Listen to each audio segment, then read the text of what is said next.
For customized sponsorship packages and enquiries, email contact@GhanaTalksRadio.co or call +233 202 544614. Ghana Talks Radio, giving the youth a voice. This is GhanaTalks Radio, the best station rocking the nation. English breakfast. French fry. Coco Nikosi. Alo Komi Kesheto. Wachi. Well, Gobe is the real deal. Join us on Ghana Talks Radio. Let's serve you a buffet of breakfast. From news headlines review, current affairs to social issues, entertainment, sport, and all trending stories live on our mobile app, and also follow us on our socials at Ghana Talks Radio. From Monday to Friday, 7 a.m. to 10 a.m. with me, Pakwesi Obare, Deborah Adolso, Regina Bliss, and I am Estinom. This is Ghana Talks Breakfast Show. What do you want for breakfast? How do you want your breakfast? English breakfast. French fry. Coco Nikosi. Alo Komi Kesheto. Wachi. Well, Gobe is the real deal. Join us on Ghana Talks Radio. Let's serve you a buffet of breakfast. From news headlines review, current affairs to social issues, entertainment, sport, and all trending stories live on our mobile app, and also follow us on our socials at Ghana Talks Radio. From Monday to Friday, 7 a.m. to 10 a.m. with me, Pakwesi Obare, Deborah Adolso, Regina Bliss, and I am Estinom. This is Ghana Talks Breakfast Show.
Stomach.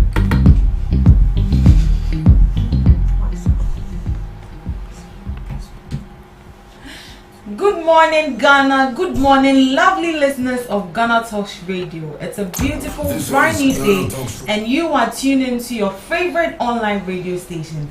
Here we bring you the latest headlines and news making waves across the nation.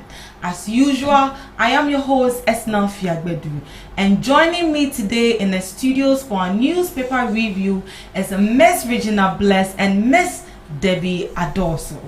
Good morning, ladies. Good morning. How are we doing? We are fine.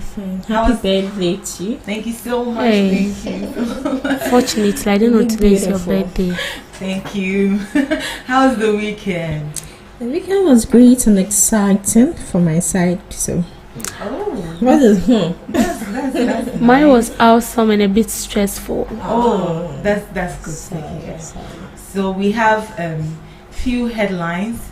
Let me not say few, but we have some major headlines we want to share our insights on and know your perspective as well. So you can join us on our Facebook at GhanaTalks Radio, Instagram at GhanaTalks Radio, Twitter, now X at GhanaTalks Radio, TikTok at GhanaTalks Radio, and YouTube at GhanaTalks Radio. So now let's dive into the major headlines for today. GES launches public survey on free SHS double track system. The Ghana Education Service has initiated a public survey to gather public opinions on the free senior high school policy and the double track system, seeking to assess their impact and identify key challenges affecting students, parents, and teachers. The survey aims to gauge public understanding of these policies, determine their effectiveness, and explore areas for improvement. The free senior high school policy, introduced to eliminate financial barriers to secondary education, has been both praised and criticized. While it has expanded access to education, concerns remain about overcrowding, infrastructure problems, and teaching quality, especially under the double track system, which was introduced to accommodate the rising student population. GES is encouraging students, parents, teachers, and the general public to participate in the survey by sharing their experience, satisfaction levels, and recommendation for reform. So the Ghana Education Service has launched a public survey, and this public survey is to parents, teachers, and the students as well, and this is to evaluate the impact of free senior high school policy and the double track system. And with their feedback, we guess we are going to know where they need to make their improvements, if it has to do with quality of education or infrastructure. This is what the GES has come to say. What do you make of it, my ladies? All right. Okay. Going first. I wanted to ask if up to now the GES is trying to let us know that they don't really know the diverse effects of free senior high school. They are now getting to know that, or maybe they want to know if things. I think they know, but now that is a new administration, they want to send a survey to the public, which is parents and teachers as well, for them to fill in that. So it's more or less like a Google form, and this is with their feedback. They are going to know where they can do better. So it's a new administration. Yes, I know. So formally it was yes, it's a new administration, but the problem is still the same. So with this new administration, they are sending out this survey to fetch their feedback, to know what they can do better. So this is an evidence that they can't just go and then they have to do research. I know. Like, yes, I know it's a good thing, but what I'm saying is that I know we have a new administration, and then every new administration that comes on board brings out its own way of doing their things. Yes. It's not necessarily for them to go the same way the previous government did its stuffs. But I'm not saying it's not a good thing. But what I'm saying is that it that they don't know that when it comes to the free SHS, it's a good policy, but then it still have like its negative part that needs to be dealt with. So even without sending out a survey for parents to fill in forms for them to know, they still know what is going on, because they've been watching news every day. When you find a problem in a society, you need to have reasons backing it, like evidence. Yes, I understand. So in as much as they know, they can't just work based on assumption. They need to know if it has to do with infrastructure. Is it the overcrowding that is disturbing them? Is it the feeding that is disturbing them? Or is it the double track system that is disturbing them? So it's going to be like majority carries the vote. Maybe some people, they have sorted their kids with infrastructure. Maybe some people, they get a chance to, give their kids money. So with feeding problem, they don't. So I think this is a I said it. First of all, I said it's a good initiative or a step they are taking with the new administration. But what I'm saying is that I know what you are saying is good, because still you have to go, because even with research, you did research, right? We all did research. You have to be on the ground to know what is going on. I'm not saying they shouldn't be on the ground, but a question I'm asking is it that we still don't know what is going on in the free SHS, even though we have its positive side? Free SHS is a good one, but yes, it's good that they are going on the ground, I mean, to make their own researches. But what I'm trying to say, that the GES, Ghana Education Service, and then our leaders, are they trying to convey to us that they still don't know what they are going through, like the infrastructure? Yes, I know, because some of them, they sleep in the dining halls, and then some students, especially when it has to do with the double track system, because you cannot go to school for 2 months or 1.5 months and come and stay home for 3 months. It doesn't make sense. Because when I saw this, I was really happy. Sincerely speaking, I was happy, because the free SHS, there are part of it that needs to be tackled. It needs urgent attention. It is good. Free SHS is good, and a lot of parents are hailing it, because a parent with 10 or 5 children, I mean, those times going to school, paying school fees and stuffs. But when the free SHS came, they were applauding the government, and yes, we also applauded the government, but there are still issues with the free SHS. Example is the double track, and you mentioned it when you were reading the double track, the infrastructure, and a whole lot. Quality of education, even the syllables have been changed. And so you now, even the other time I was saying that even the Ghana Education Service themselves, they are confused, because you cannot go to school for 2 months or 1.5 months, and then you come and stay home for 3 months. Do you get what I'm saying? And come and stay home for 3 months. So with the steps they've taken, that they want to do a survey, I mean, send questions out there for them to fall. Is it going to be a physical or through the internet? I don't think it's going to be it's going to be internet. It will be. So parents who do not have access to the internet, how are they going to fill in the surveys? I feel like there should be a representative from GES that will go on the ground themselves. Do you get what I'm saying? Like they will go to those schools, like all the school, one after the other, and take the report, just as the way we've been doing census, housing, and whatever census, you know. That will be considered as well. Yes, if it will be considered, then it's a good one, because if you are saying that we should use internet, we have parents who do not know the core and pros when it comes to computer, and I mean managing the gadget of the computer, or manipulating the computer itself.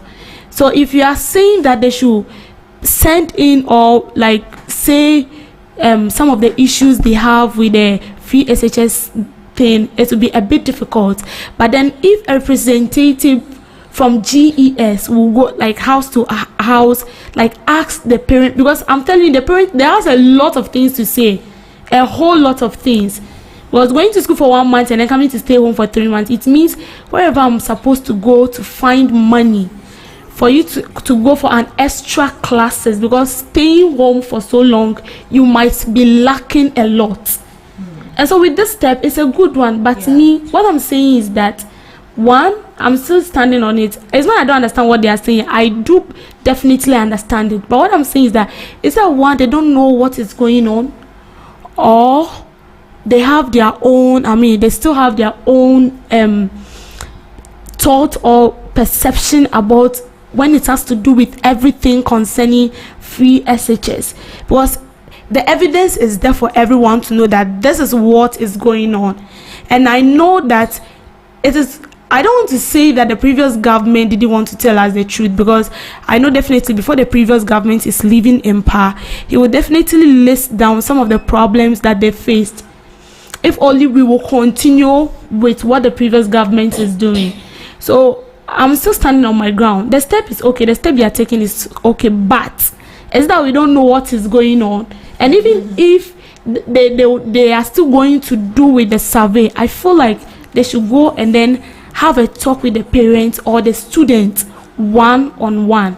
Yes, thank you. Ms. Regina, what do you have to say? Education is the key to success. Exactly. Okay, so first of all, this free SHS has been applauded and criticized by all. initially when this program came on, we all applauded our past presidents for doing well, and also it was a benefit to the less privileged, because I remember my time now free SHS and the school I got, the moment I got there, the place was crowded, very crowded, with a lot of adults in it. So I asked one person, did you also get this school? Are you coming here? He was like, yes, he completed a long time ago, but due to 1 or 2 financial issues. And I was like, oh, okay. It is going to come and it's been criticized because of 1 or 2 loopholes in it. I feel that when you are bringing an initiative on ground, you should first of all sit, analyze things, give major reasons as to why this is coming on board, and you should also have an alternative when something goes bad. But it looks like this the past administration did nothing about it, because there's, excuse me to say, I see no sense in it that our students will go to school 1 month and come back and stay in the house for how many months? 3 months. When it was our time, I went to a private school, but because schools the vacation is like just 2 weeks. Then you come back to school again. So with the initiative by Ghana Education Services, a very great initiative they've taken upon themselves, it would breed transparency, take the ideas of people, especially the students and also their parents. But as my colleague said, what of the parents who are not on social media? How do they go about it? They have a lot of things to say, they have a lot of things to voice out. Let's put the double track system aside. They are feeding. How do these children feed? They are not even given, should I say, a well balanced diet. They are not being well fed, even though they are being fed, but they are not being well fed. And also infrastructure. Some you go and some people will come back and say that they are not even getting bed, they are sleeping on the floor. So with this initiative, I feel it's very, very, very good, and it would also help. And also I'll urge the parents, and I'll also urge concerned Ghanaian citizens and students to put in all their best to answer all questions under the survey. Okay, so in your own opinion, do you think the previous government didn't put in enough proper measures for the initiative they were bringing on board, or they just didn't know they would be this overwhelmed with students? Okay, so as I said earlier, when you are bringing up an initiative, you should consider both factors, the advantages and disadvantages of it, because no matter what, even as an entrepreneur, you have the capital to start up a business, but trust me, there are certain risks you would face. So I feel that the past government didn't try their possible best to even should I say tackle the situation at hand.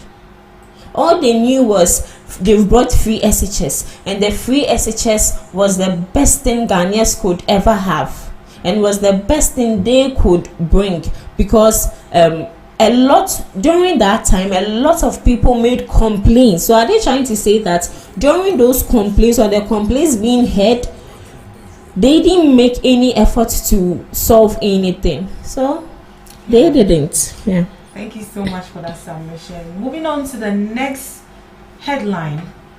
President Mahama instructs anti-Galamsey task force to seize excavators. President John Dramani Mahama has instructed the anti-Galamsey task force not to ban, but rather seize excavators used in illegal mining within the nation's forest reserves. The president said this during a courtesy call on him by Reverend Dr. Hilliard Deladogbe, the chairman of the Christian Council of Ghana, at the seat of government in Accra. The visit was to congratulate President Mahama on his victory on the December 7th election. The delegation raised the issue of Galamsey in their meeting with the president and urged him to do everything within his power to address it. President Mahama in his response noted that the issue of galamsey was a major headache for all Ghanaians. He said it was estimated that currently about 1.8 million Ghanaians were involved in small-scale mining, and that created a big issue with regards to issues of employment and displacement from small-scale mining. He said that small-scale mining was legal and the nation's law recognized it, but it must be done in a responsible and sustainable manner. The president said there were about 280 forest reserves in the country, and the ones which were affected by galamsey activities were about 43. He said the anti-galamsey task force did one operation in Tano Forest Reserve, which led to them seizing some excavators that were used in illegal mining in the forest reserve. He noted that the task force will soon be moving to another forest reserve as part of efforts to address the galamsey miners in the country. So this is coming from His Excellency John President John His Excellency John Mahama. He's saying he's going to do everything in his part to address the issue of galamsey. He's saying that he has instructed the task force of galamsey not to burn but rather seize the excavators in illegal mining within the nation's reserves, forest reserves. What do you make of it? Okay, I think that's a good one because for me, I feel like people are using small-scale mining as a yardstick to mine illegally, because we have the small-scale miners are legally accepted in the country where people mine legally, and I think it goes directly to the state. But people are also using it as a yardstick to mine illegally. During the previous government, somewhere around 2023, galamsey became so thin, just like last year, and then there were a lot of excavators that were seized, but these excavators were burnt. But excavators is also used in construction of road, digging of even when you want to is it dig a borehole? Yes, digging a borehole. Sometimes excavators are used because they are used in digging, they are used in construction of roads.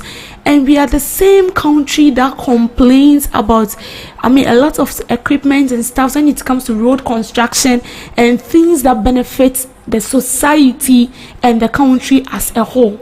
And then we either tend to borrow money to acquire those equipment, or taking another way round that bring a negative impact on the country. So yes, galamsey is a bad thing. Yes, galamsey is causing havoc to the country, but I think we should sit down, like we have to sit down as a country and take necessary steps or measures that we feel like we can combat illegal mining without having a drastic measure on the country, or without costing the country a financial loss, because we end up seizing excavators from this galamseyers, and then at the end of the day we bent it. It doesn't make sense. And so with President Mahama saying they should seize that excavators can be used for other things, like can be used into other activities that would generate income for the country. We shouldn't even care like it's not, someone will say it's a common excavator. Excavator is not common. Do you know how much one excavator costs? If I should tell you the price of one excavator, you can use it. If I wouldn't lie, you can use it to start a business. Oh yes. One excavator, you can use it to start a business. And sometimes I wonder how these illegal miners get all those equipment, because you are mining illegally. You are not mining for the country, but then you have excavators, you have all the mining equipment. Where do you get it from? And I believe that a common Ghanaian will not get money to buy excavator. Someone is behind it. So I feel like seizing the excavator alone, yes, it's a good initiative by President Mahama, but that's not all. After seizing the excavator, we should put in more effort to make sure that even if an ant is caught mining illegally, they will be prosecuted and pass through the right process and procedures. Because you see, every aim of a government or a sitting president is to combat illegal mining, and now Ghana has become should I say a venue for illegal mining. In fact, we are leading, because when the former president, when he came, one of the things he promised to combat was illegal mining. He started well. By the end of the day, we don't even know where it has ended. So what President Mahama is saying, it's a good one, but they should make sure that after seizing the excavators, other things also needs to be considered as well. Especially these illegal miners, they should be Ashan 1 or whatever you're calling it. Yeah, up to now, in that case, I don't know how they've made that case a foolish case up to now. Someone leaving his country, coming to the country, causing havoc to our forest and things like polluting our water bodies, our forest reserve. In fact, our natural reserves in the country no longer looks attractive because of illegal mining. So seizing the excavator is good, but I feel like that is not the only way we can curb illegal mining in this country. Aside them seizing the excavators, that will help the country in other parts or in other activities that will generate revenue for the country. We should also put down steps to combat illegal mining completely, because they are digging out the gold and we are dying. And I wouldn't be surprised maybe 2 years from now we'll be exporting water. Thank you very much. The water, they've already started exporting it. What do you make of what the president said, that he is going to do everything in his power to address the issue of galamsey? Okay. Yeah. Okay, so President Mahama's directive to seize excavators rather than burn them, it's very good, very, very good, because as she said, I feel those excavators can be used for another purpose aside mining. Yeah, as she said, construction, building, and a whole lot. So as she said, when you stop galamsey, or when you employ or deploy people to make sure that these excavators are being seized, it doesn't cease there in Sihwa, because I know that Ghanaians will go as far as possible to make sure that they get those excavators again. And as she said, a common citizen wouldn't get that money to go and buy an excavator. Excavator is very expensive. Very, very. I wouldn't lie, but we all know that certain notable and influential people are behind this.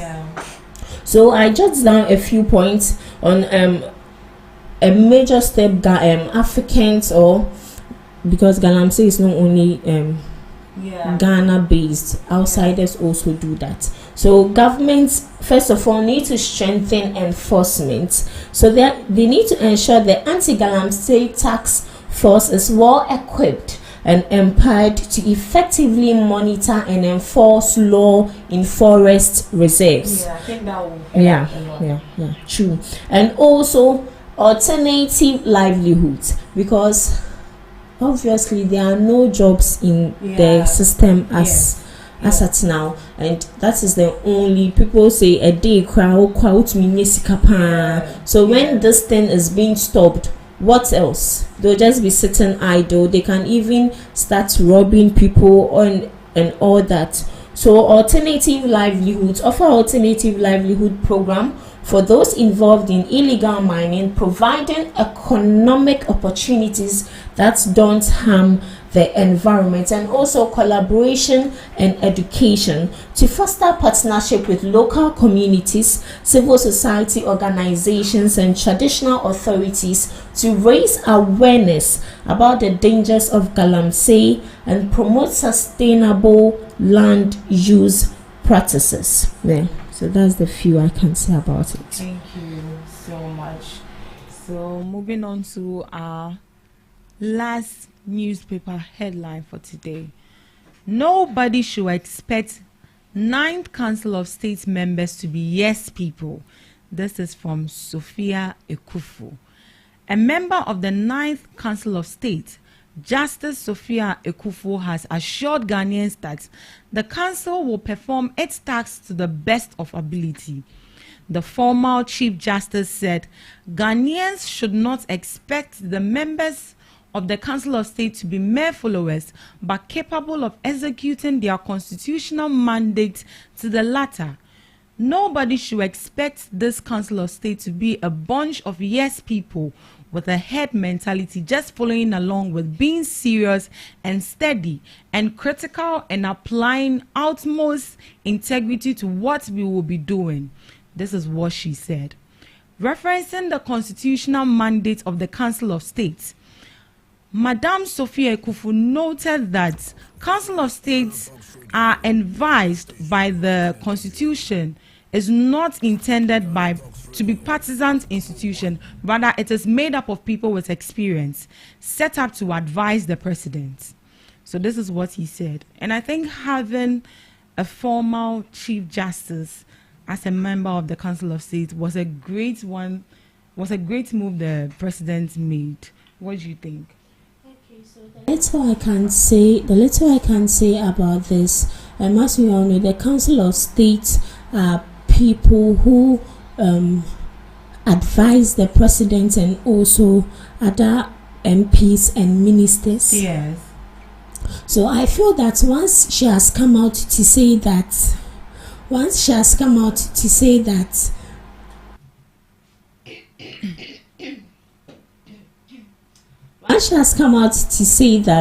there will not be a yes people. Yeah, I feel it's a bunch of yes people. I feel it's very, very, very good, because we all have the notion, we all have the mentality that these people are being influenced. Yeah, they are not working on their own. They are not working on their own authorities, but rather people are rather influencing them. And as a Council of State, you should work independently on your own. You should be like a one-man church ministry. The pastor is the one in charge of the members, elders, deaconesses, and a whole lot. But as a popular church, you have branches, so other people are influencing your decisions and all that. You can't take decisions on your own. But if you come out boldly to tell us that you are not a bunch of yes people, we would know that from now onwards, any decision you take, whether good or bad, we would be able to hold you people specifically accountable for your actions. So the Council of State also issue orders. Yes, and we also know that they advise the president. So when I heard her saying that, I was very happy.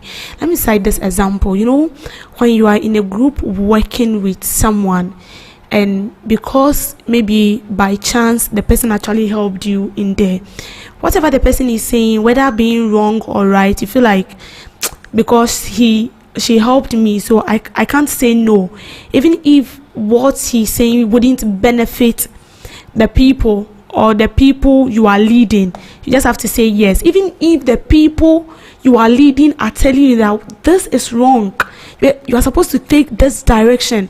You will still say yes, and you will still get people who will back you on taking the wrong decision or on making decision that wouldn't benefit the country or the community as a whole. So I feel like it's a very good one. It's a very good one, because Council of State, non-partisan. You are a non-partisan entity, just like the Office of the Special Prosecutor, right? You are a non-partisan entity. You are not for MPP, you are not for NDC, you are not for the president, you are not for the ministers. You are exactly, you are for everybody. And so the decisions you are making, make sure the decisions you are taking, the plans you feel like if the president enacts it, is going to help the people. That is what you should say. And then you make sure that even if the president or the ministers are trying to impose something that you feel that wouldn't benefit the people, not because I was here because if this minister didn't help me, I wouldn't get the opportunity to be a council of state member, or if the president didn't help me, I wouldn't be a council of state member. And so whether what they are saying is right or wrong, yes, you are in it like that. And I would say that's the main reason why the previous government was booted out of power, because he was doing things that the citizens were like, no, Mr. President, you are taking the wrong decision, or you are taking the wrong side, take this route. He said no, he won't. And then I was surprised because we have council of state and then it's like no one is talking. It's because I feel like they are there because of help. So whether it's wrong or right, yes, no, even if it is wrong, since they are a non-partisan entity, they are supposed to stand for the truth, nothing but the truth, and make sure that decisions and the laws they enact or implement or send before the government or the president is going to benefit the people and not any political party. Thank you. What she said that the past council of state, whatever Nanado was doing, none of them came out to talk. And what came in my mind was like, if someone is feeding you, what rights do you have? That's why I cited the example. Like, yes, they were paid, but it's because you have evidence. They were paid. It's because Regina helped me into our institution. You feel like when she's doing the wrong thing, she's telling Regina, she'll be like, take your bath. So I'll be like, madam, I will encourage you to do more.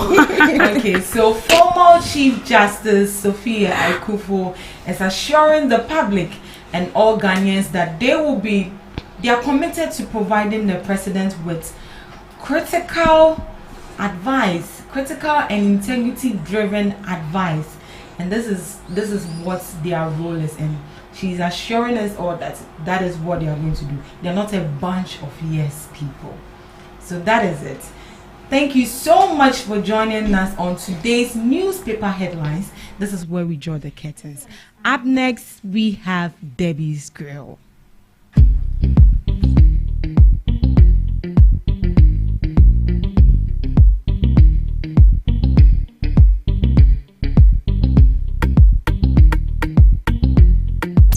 This is GhanaTalks Radio, the best station rocking the nation.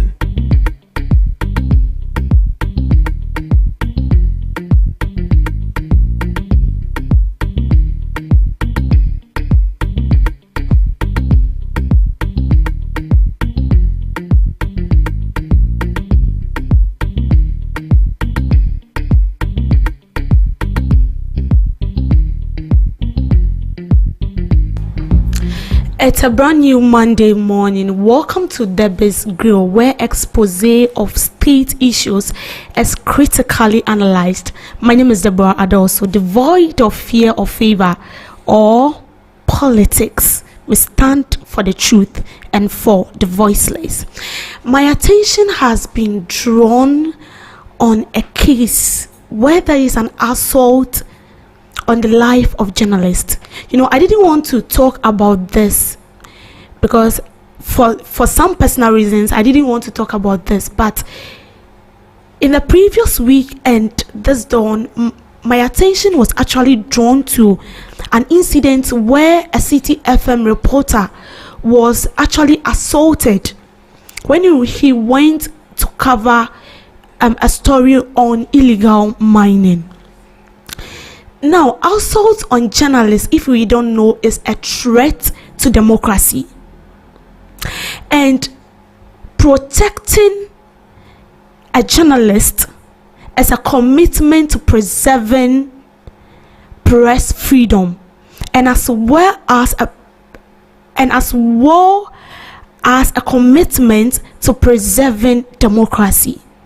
But it looks like we don't understand this too. Journalists, we are the voice of the voiceless. We are the eye of the blind. And maybe you don't know, we are the ear of the deaf. Because places where people wouldn't go, we maneuver our way through just to get a story. Not just a story, but a credible one, of course, to feed the state. But it looks like even though we do all these things, we are not being regarded. Our security measures are anyhow. I mean, our safety is not being catered for. And so journalists are treated anyhow in this country. And it does not only have an implication on the country, as I said, it also have a negative implication on the country as a democratic country, for that matter. We sit in this country and then we see journalists being assaulted, and then as if we don't care. Now, the International Federation of Journalists reported that as of 2023, 94 journalists were assaulted in their line of duty. In May 2022, Radio Benya in Elmina had MPP assailants assaulting some staff because they identified among them undermining the distribution of pre-mixed fuel for local fisheries. Erastus Asari was also assaulted on May 3rd, 2023. Sadiq, producer, please be showing. Thank you. This guy was the guy that was actually assaulted yesterday. Sadiq Gariba was physically attacked by a former NDC communication director live on air. That's the picture over there. And now to Ahmed Swale in 2019. Before I said it, producer, please play the video. Maybe they have forgotten. Please play the video for us to see. Ahmed Hussein Swale was murdered in 2019. And this incident happened just after a minister, a whole honorable minister, Kennedy Japan, our very own, came out to show the picture of this innocent investigative journalist. And I won't say it was even up to 1 week. He was actually assaulted, shot twice in the heart, and as we speak now, he's with his creator, and nothing has been done about this. And then for the second time, Ghana has experienced a decline in the yearly global press ranking. Ghana drops from 60th to 22nd position in 2022. So this all falls back to when I say that attack on journalists poses a threat to our democracy. Our security measures are not being taken serious in this country at all. And we as journalists work hand in hand with the government. I won't sit quiet because I'm not being assaulted, so I will keep quiet. No, I'm not going to keep quiet because the people who are being assaulted are journalists, and it can happen to anyone at all. It can happen to me, it can happen to any other journalist. Just as we say anything that concerns the government, just as when the progress is going on, when the government is initiating a program and stuff, we talk about them. We also, our measures, our security, our personal security should be taken seriously. Look at how a journalist has been beaten. And let me ask you a question, whether it speak of us, whether it speak war of us as a country. Journalists are being brutalized, beaten anyhow, assaulted, threatened, and then we don't see anything. No one talks about this. Even when we try to talk about it, they will say we are trying to tarnish the image of the government. And I like it when the GJA president came out, that was last week, saying that they are putting measures in place. It should be fast, because we've been hearing we are putting measures in place, and we are not seeing anything, and our people are losing their life. Okay, so let's just say that a day will come and then we journalists will say we are not working again. We are not going to cover any program. We are not going to do anything, whether the government is doing a program or whether the government is bringing out an initiative that will help the country or not. We are going to be quiet. Just imagine. just imagine how the country will be, the kind of chaos we will find ourselves in, and the kind of ditch and mess we'll find ourselves in as a country without the media. And you know, just as education is the foundation of every country, I believe the media is also the foundation of every democratic, underline that word, of every democratic country as well. Yes, everyone is entitled to their freedom of speech and stuff. Yes, and we the media are also entitled to our speech. But there should be measures put in place for journalists. Just as the way if a minister is coming to town, if president is coming today, convoy like 50 convoys in front of him, at his back, left, right, they should do same for journalists as well, because we are risking our life. We are risking our life to promote the country, not only promote the country, because we are risking our life as well to make sure that the voice of the voiceless is heard. We sit here and then we say things that people are going through in their community, and you know, the government can't do that alone. President Mahama can't do that alone. He can't be going to every community and stuff. And even if the ministers are going there, sometimes the feedback they bring is not what they've actually went there to do. And so we the media, we actually bring out the facts, what is on the ground. And then this City FM journalist was brutally beaten yesterday because he went to cover on illegal mining, and they scattered his camera and a whole lot. And it was alleged that some police personnel were involved, and they kept him waiting till 7 p.m. in the evening. What have we done as a country? Like, what have we done to you people to deserve this kind of treatment as media personnel? You see, just as we value everything that has to do with the government and all stuff, our life also needs to be valued, because this work we are doing is between life and death. It's equally between life and death. If I should tell you places reporters go to get information, places, loopholes reporters pushes themselves through to bring us an expose that some big men in this country are trying to hide under their clothes, you will be shocked. You will be shocked. And after one, no one is doing anything. And we come out and then we speak big English on how to make sure that reporters, media personnel are treated fairly in this country, and making sure that their security, everything that has to do with their security, is intact. We say a lot of things and then we forget about us. Sometimes when you go to even get news, how they treat you is also a different issue for another day. But what I'm saying is that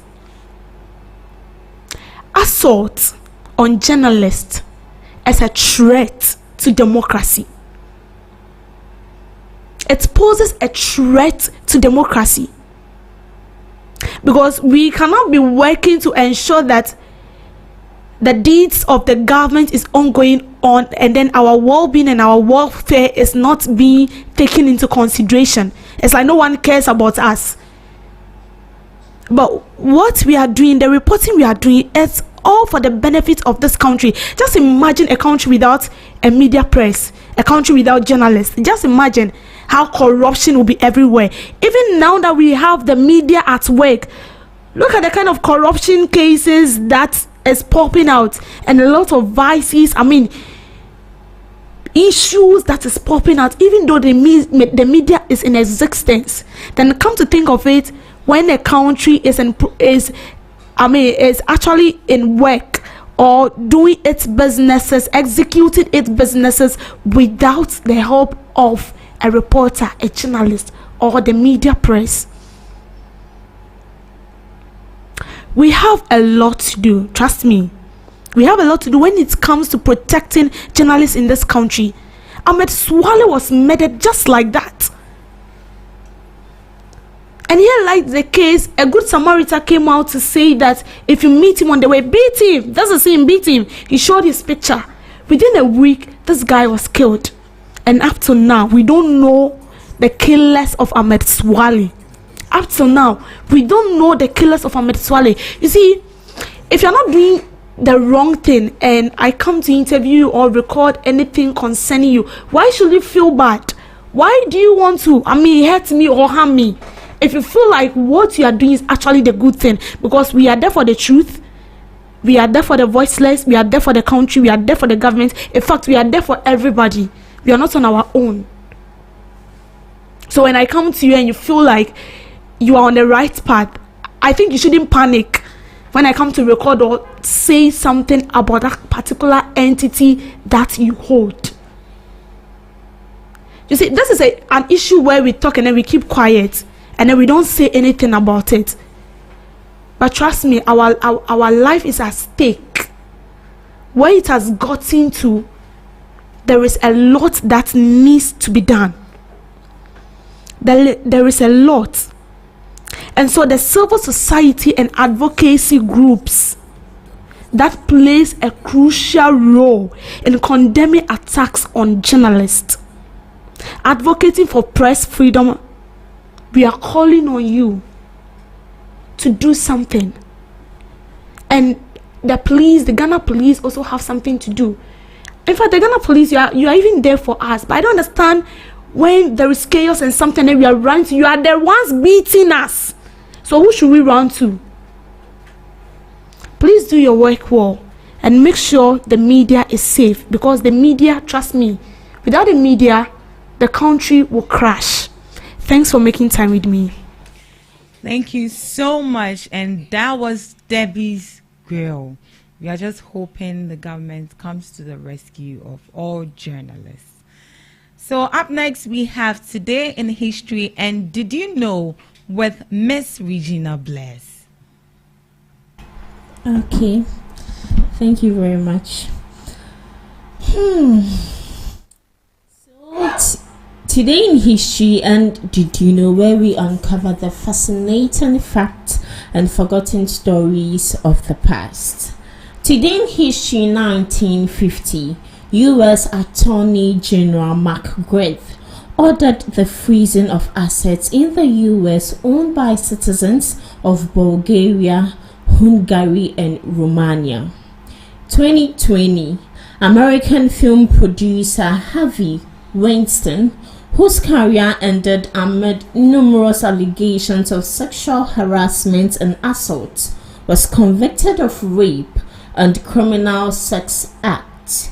Many view the verdict as a victory for the #MeToo movement, which sought to assist survivors of sexual assault. Today in history, 2022, some 8 years after illegally annexing Crimea, Russia invaded Ukraine. Russian President Vladimir Putin cited several reasons for the war, including the false claim that Ukrainian President Zelensky and other government officials were neo-Nazis. Today in history, 1999, an airliner with 61 persons aboard crashes in a farm field near Wenzhou, Zhejiang Province, China, and explodes. There are no survivors.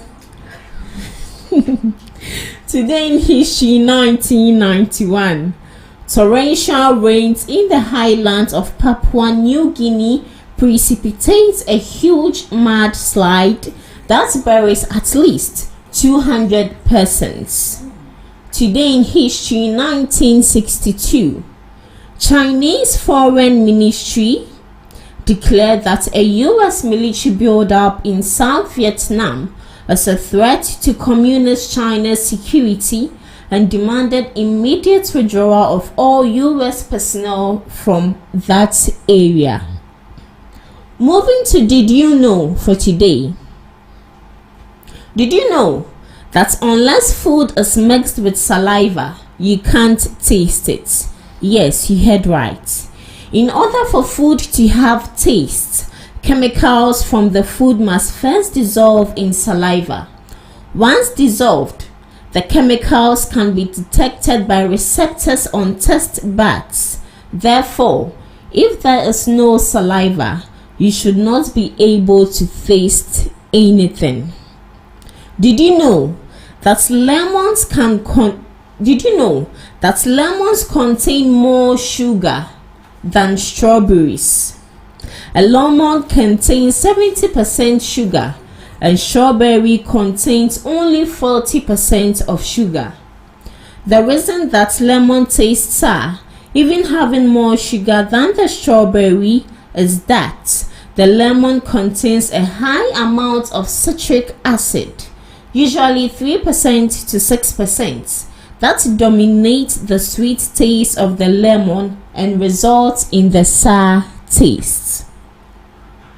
Did you know that a lobster's blood is colorless, but it turns blue when exposed to oxygen? The bluish tint of a lobster's blood is due to the presence of copper found in the blue hymocyanin molecule in their blood. Air contains oxygen reacts with the copper present in the blood. So lobster's blood is colorless, but exposed to oxygen it turns blue.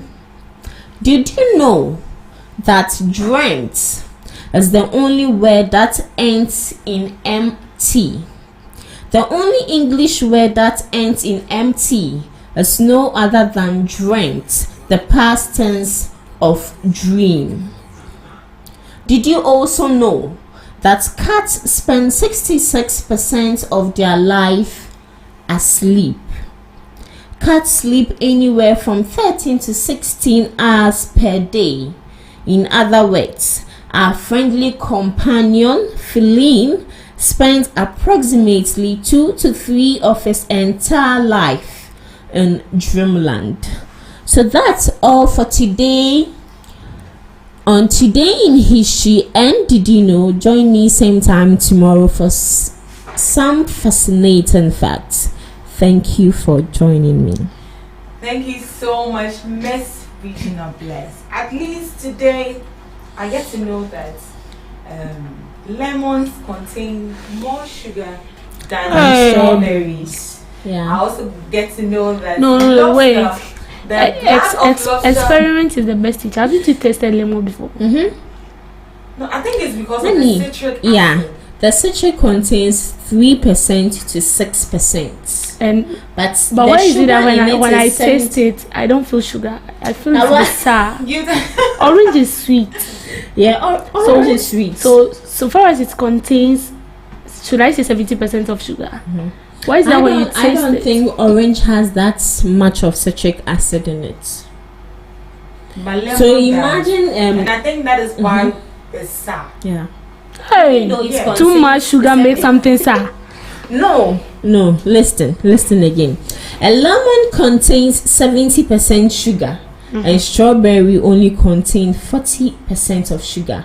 The reason that the lemon tastes sour, even having more sugar than the strawberry, is that the lemon contains a high amount of citric acid, 3 to 6%. So let's say maybe if it has 0.5% of citric acid, it wouldn't be that sour. You understand now? Science students, Yeah. I salute. But you can still go for further research to know more about that. And today too we get to know that the blood of a lobster It's colorless. but when exposed to oxygen it turns blue. So why is it that when our blood is exposed to Let's use you for experiments. you want to use my Yes, for experiments. experiments. Thank you so much for the insight today. And I must say, with regards to what Debbie raised on Debbie's Bureau today, with brutalization of Journalists. I think this has become a rampant issue that needs much attention and needs to be looked into. Don't you think so? Because one day we might go for reporting and then we will not come back. Yeah, I'll come back in Jesus' name. And I think if this is the case, what are the radio stations or maybe the media? What kind of precautions are they putting in place so we don't get to hear these cases? Yeah. Because this is not the first time. Neither is it the second time. You see, the last time we had a story on our GJA president saying what is John Dramani Mahama doing about this, and I was like, why would you even tax the president of the nation to do your job? As he said, what are the radio stations doing about it? First of all, the media, yeah. First of all, it's the sole responsibility of the president of GJA to see to it that all journalists are being, should I say, well kept. And secondly, is the responsibility of the single media, that entity, yes, to make sure that their personnel are safe and sound. And also, anytime a journalist is being assaulted, we wouldn't hear any case in court. I say no more to. Yeah, I think if you are lucky to hear what you are hearing, there are certain cases that are being hidden that we don't even know, or we don't even hear. 90% of the problem is also from that entity, because if you don't see to it that the people who assaulted your journalist go scot-free, you do not see to it that these people are being arrested and arraigned for court to face judgment, then it means they are also a beer. I'm sure some of the media station as an entity do that, but not all of them. I mean, they would do it, but it wouldn't be much. Maybe the little they can do is maybe help you with the injury or whatever. But then when it becomes so intense, there is nothing they can do. Wow. Like, look at Kofi Aduma being shot in the eye, and this was a traditional something he went to with chiefs guarded, and it was alleged that up till now they didn't even hear anything from the chief. Yeah, the Domahini. Nothing was said. His case, was it deliberate? Because for me, video I watched, I feel like it wasn't deliberate. It wasn't deliberate. He was standing closer to the person shooting the gun. I felt like it was deliberate because you were holding the gun like this, and then all of a sudden the person was at my back, and then I hold it like this, and then put to his eyes. You see, it's deliberate. I would say it's deliberate. I wouldn't say it's deliberate. 50-50. Because when this issue happened, a young guy of Doma Crew came out to say that it was a deliberate attempt by the youth of Doma because Kofi Aduma said something against them, which he was not supposed to say. So with this, even if it's a deliberate action, he went there. I learned he went there not taking a kobo from them. So even if it's a deliberate, the chief, you are there for the people, not for one person. Something like this happened during your occasion or something, you should take a necessary step to help or do something about it. But I feel like everybody is quiet because it has become the new normal in Ghana. When a journalist is being assaulted, it is no news. But now it's a news because they have to work on it. Yeah, we are just hoping the government comes to the aid of all journalists. Thank you so much for joining us on the newspaper review. Today in History and Debbie's Grill. It's 8 a.m. We'll go for the news, and right after the news, we have our morning discussion on GhanaTalks Breakfast Show. Please stick and stay with us. We bring you local news, business news, international, sports, and entertainment news. Right here on GTR. Hello, good morning, and welcome to the Daybreak News on GhanaTalks Radio. Coming up this morning, GES launches public survey on free senior high school and double track system. Government installs equipment for stable oxygen supply at 37 military hospital.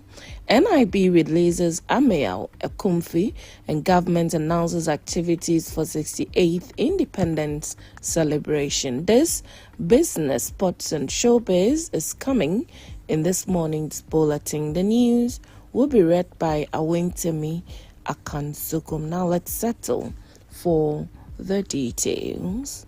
The Ghana Education Service GES has initiated a public survey to gather public opinions on the free senior high school policy and the double track system, seeking to assess their impact and identify key challenges affecting students, parents, and teachers. Announced on GES's official Facebook page Saturday, February 22nd, 2025, the survey aims to gauge public and understanding of these policies and determine their effectiveness, as well as explore areas for improvement. The free senior high school policy, introduced to eliminate financial barriers to secondary education, has been both praised and criticized. While it has expanded access to education, concerns remain about overcrowding, infrastructure constraints, and teaching quality, especially under the double-track system, which was introduced to accommodate the rising student population. GES is encouraging students, parents, teachers, and the general public to participate in the survey by sharing their experiences, satisfaction levels, and recommendations for reform. The survey comes as the National Education Forum, a major event reviewing Ghana's education system, takes place in the Volta region. The forum, which started February 18, 2025, has brought together education experts, policymakers, and stakeholders to evaluate the sector and propose solutions. GES noted that the feedback from the survey would be analyzed and incorporated into discussions at the forum, influencing future education policies. Now, the government has installed new equipment at the 37 military hospital, ensuring stable and efficient oxygen production and supply after the hospital's oxygen plant was out of service. The plant's failure had threatened the supply of essential medical oxygen to surgical theaters, intensive care units, various wards, and the National Ambulance Service. During a recent working visit, the Defense Minister was informed of the situation. In response, President John Mahama directed the Ministry of Defense to collaborate with the National Security Coordinator to resolve the issue.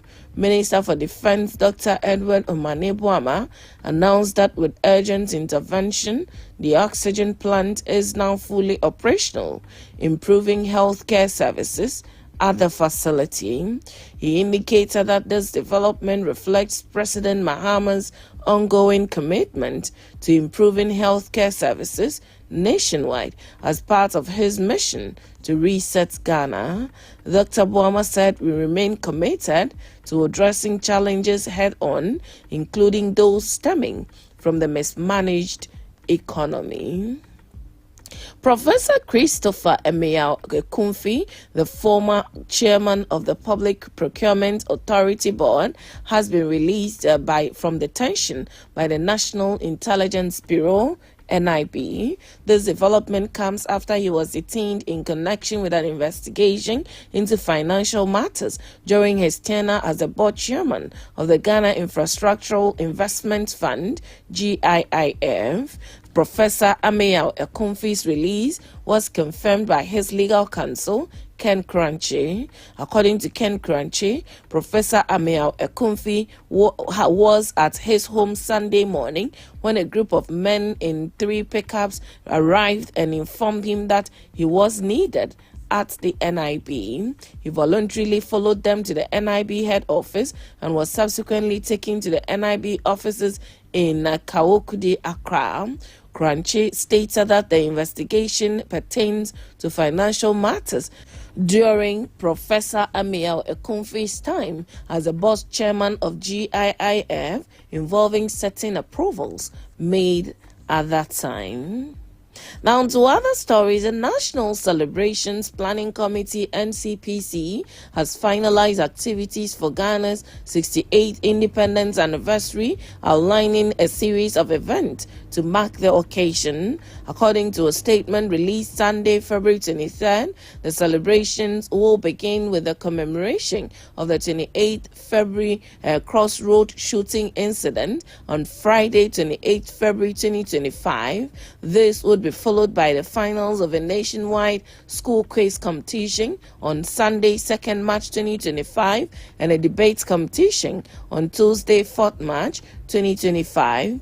The president will host the annual School Children Awards program on Wednesday, 5th March 2025, leading up to the grand ceremonial parade at the forecourt of the presidency Thursday, 6th March 2025.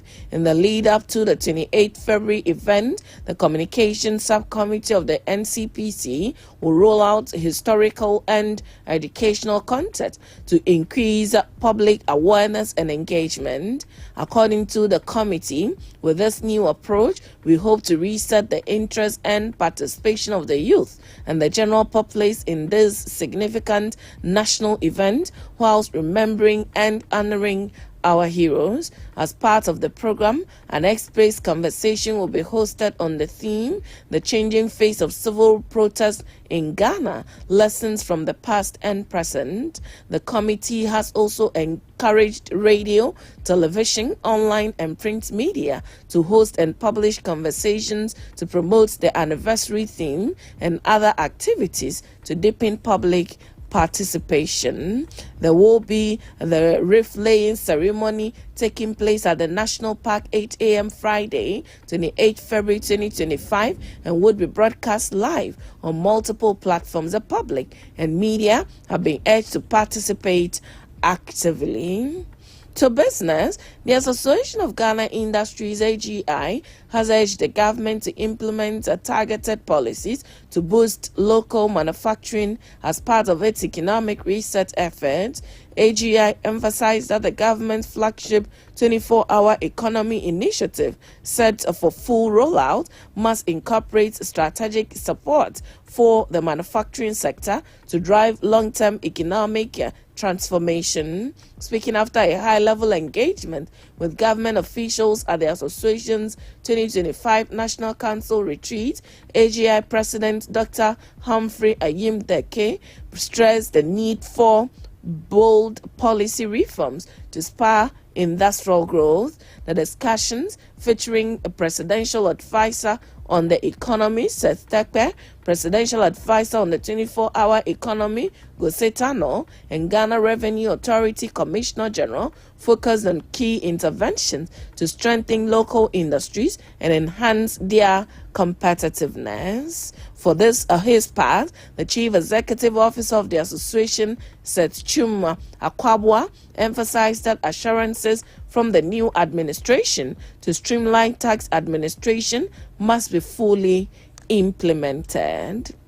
Straight to some sports this morning. The Accra Sports Stadium has been confirmed as the venue for Ghana's 2026 FIFA World Cup qualifiers against Chad, a matchday 5 fixture scheduled for March 17 and 25th, 2025. The Ghana Football Association opted not to nominate an alternative facility for inspection by the Confederation of Africa Football, CAF, solidifying the stadium's role as the nation's primary venue. The Accra Sports Stadium last hosted a competitive match in November 2024 when Ghana suffered a 2-1 defeat to Niger in a 2025 Africa Cup of Nations qualifiers. Following that game, the National Sports Authority closed the stadium and enlisted green grass technology to undertake pitch maintenance. 3 months later, the pitch has significantly improved. While CAF inspectors have not recently visited Accra in person, they have been in communication with the GFA and the Ministry of Sport and Recreation regarding the stadium's condition. The Accra Sports Stadium has now reclaimed its status as the Black Stars' preferred home venue, a role long dominated by the Babayara Sports Stadium in Kumasi. In September 2024, CAF reduced its approval of Babayara Stadium due to technical issues, including an unsuitable playing field following defeated warnings for non-compliance. In response to CAF's decision, the NSA promptly re-engaged Greengrass Technology to restore the Accra Sports Stadium page. Now straight to some showbiz. Singer Rihanna has said her new album will be unexpected and she feels really optimistic about it in a rare interview. I know it is not going to be anything that anybody expects, she told Harper's Bazaar, and it's not going to be commercial or radio digestible. It's going to be where my artistry deserves to be right now. The 37-year-old has kept fans waiting for years for her new album. Her 8th studio album, Auntie, was released in 2016. There have been plenty of rumors about what direction the long-awaited record will take, including talks of it being a reggae album. But Rihanna, whose name is Robin Fenty, was quick to dispel those. Way off, there is no gender now. That's why I waited. Every time I was just like, no, it's not me, it's not right. She said, this much time away from music needs to count for the next thing everyone hears. It has to count, she added. And that's it with the Daybreak News on Ghana Talks Radio. Log on to www.ghanatalksradio.com for more of these stories. The news was read by Awentemi Akansukumasi. Thanks so much for making time. Good morning.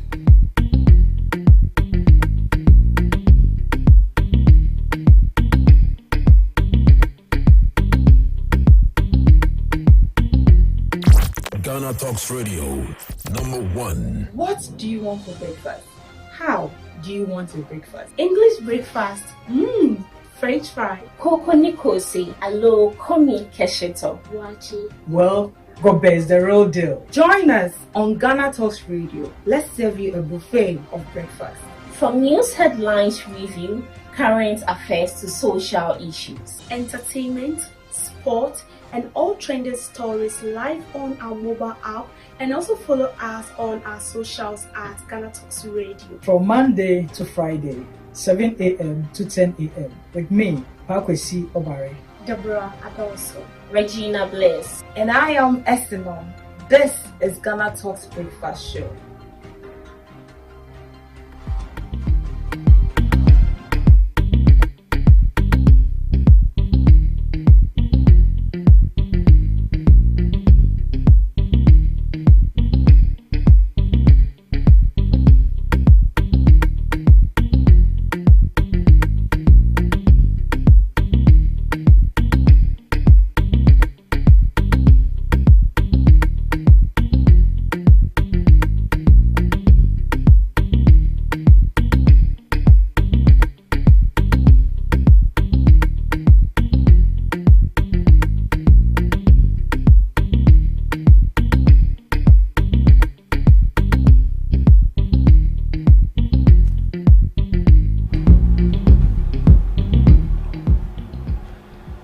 Good morning and welcome to Ghana Talks Breakfast Show.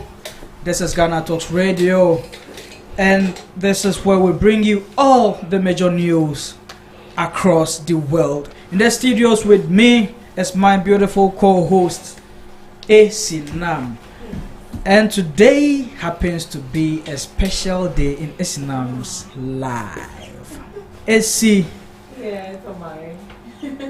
I know you are doing well. Yes, I know. I mean, I the am. smiles alone tells it. Oh, come I on. mean, who doesn't enjoy a birthday? So, yeah. So happy birthday. Thank you so much. God bless your new age. Amen. From everyone in Ghana Talks Radio, we say, may all your dreams come true. Amen. May all your heart desires come true. Amen. And every mockery you have in your mind against me should fail. Amen. That should be considered. So yes, and also we will be having our able knowledgeable guest, Mr. Ochre Bexon, with us today for the discussion.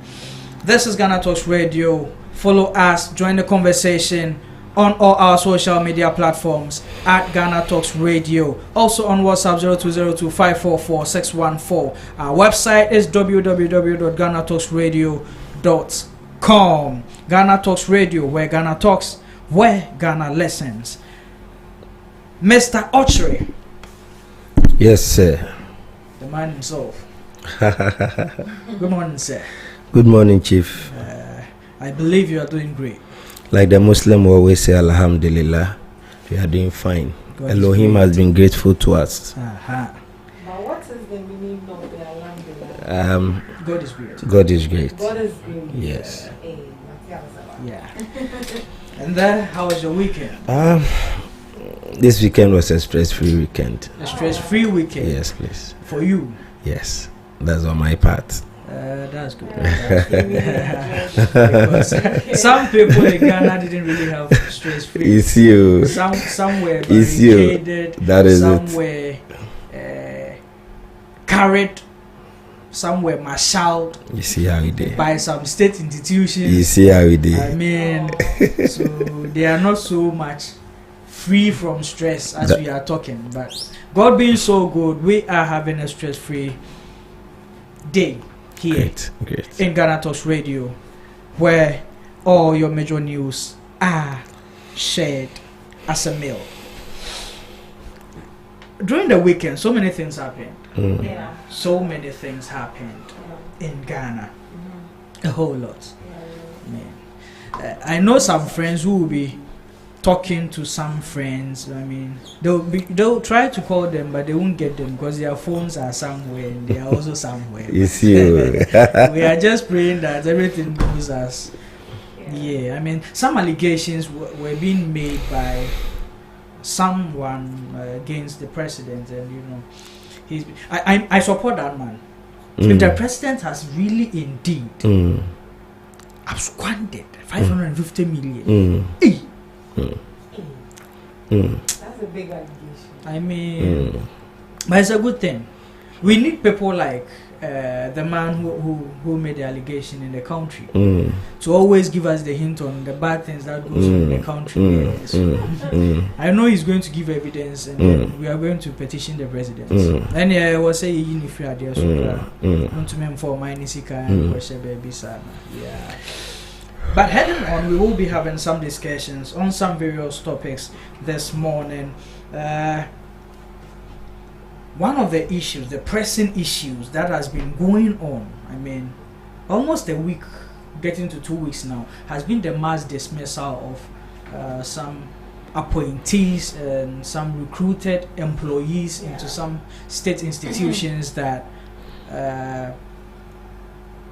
the new government, the new administration is actually laying them off due to some reasons that, I mean, makes sense, doesn't really make sense, understanding, not really understandable, a whole lot of brouhaha surrounding these issues. And people are thinking, is this really a genuine act, or is just some personal vendetta from the new administration against the old administration? Mr. Ojere, what's your take on that? PK, thank you for the opportunity. Let me take this opportunity to wish the beautiful Isinam happy birthday. Yeah. And then may God cause the heavens to kiss the earth on your behalf. Amen. Whatever that you've yearned and dreamed for this, as you celebrate this day, may God make it a reality over your life. Amen. Sure. Thank you so much. You're welcome. You're welcome. From the family she comes from, they don't receive gifts on birthdays. If you are planning to give her, hey, then I nearly broke the search protocol this morning. Don't do that. I nearly broke the search protocol. Okay, Chief, thanks so much for the question. You know, we are building a nation, and then as we are building a nation, our former president once said something that let's be citizens and then not spectators. Sure. Was said by His Excellency Nana Addo Dankwa Akufo-Addo. So it means when you see anything, say something. Yeah. Yes, so don't sit on the fence as if you are always a spectator, wanting to know what the outcome may be. add your voice to whatever is happening, because we are all helping to build a nation. Yeah. And then everybody must be on board, must get involved, speak your mind, say it as it is. Yeah. Where it's wrong, push authorities to do the needful and do what is right. Okay. Good. I believe that governance is a continuity. Okay. Governance has always been a continuity. And then once the people give you the mandate, you always inherit both asset and liability. Wow. And in Tina, the amambo mawa, yes, you jasi kase, and no mufisi no maboy kase. So once the power is given to you, you inherit both asset and liability. Yeah. So these things that is happening, I have two sides of the coin in relation to this issue. Okay. The first side of it is that His Excellency John Dramani Mahama promised us 24-hour economy, whereby there's going to be job in abundance. Ghanaians are going to have work to do, at least 3-shift system, and so on and so forth. So what has happened today? That even the little that others are doing are now being made to go back to the house. I mean, so then the 24-hour economy, is it a sham? Is it a scam? Was it a lie? But well, from what we are seeing, these activities are not related in any ways to the 24-hour economy policy. Great. I'm driving my argument from the sense that they said job is going to be in abundance. Sure. So what of those that has genuinely gotten jobs, why should they go back home? But because we are creating a system whereby we are going to employ numerous Ghanaians. Yeah. So if they've gotten the job on fair grounds, allow them to work whilst you have plans in place to even recruit more. But has there been any allegations of people who were genuinely recruited also dismissed? That is why I'm saying that this issue, I have two sides of the coin to it. Okay. So the first side is how I am presenting it. Okay. That sabi edwumane mu no yesi edi bebreba bekam. Na edi biba bekam adenti na se ebinum luso omujuma. All right. That is the first side of the coin. Now the second aspect of the coin is that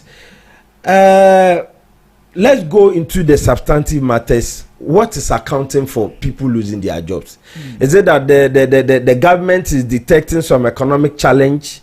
Is there any political, social factors which is contributing to such move on the part of government? Because, Sabio, if people genuinely, and then they qualify, they've gone through all the rudiments to be gainfully employed. Okay. Why should they start losing their jobs? What is the rationale behind? They need to come out to let us know the rationale behind the move that they are as it were embarking on. And then another little challenge I have in relation to this is that even though employment have to go through rigorous processes before one gets or one gainfully becomes employed, but before what last minute in our office, and then you gave them this opportunity, burdening the next government who is taking it over. Though the next government coming also has its plans and policies in relation to employment or recruitment or what have you. You know, this thing, both the NDC and then the MPP, they are at fault when it comes to any time there is a transition. Because on official into assistant crofo gum no de deko. Into any obenyeska wa here to hell with you. I've employed them. So we'll find any means and then attend to those people. But remember that as a nation that even our budget is strongly dependent on donor funders.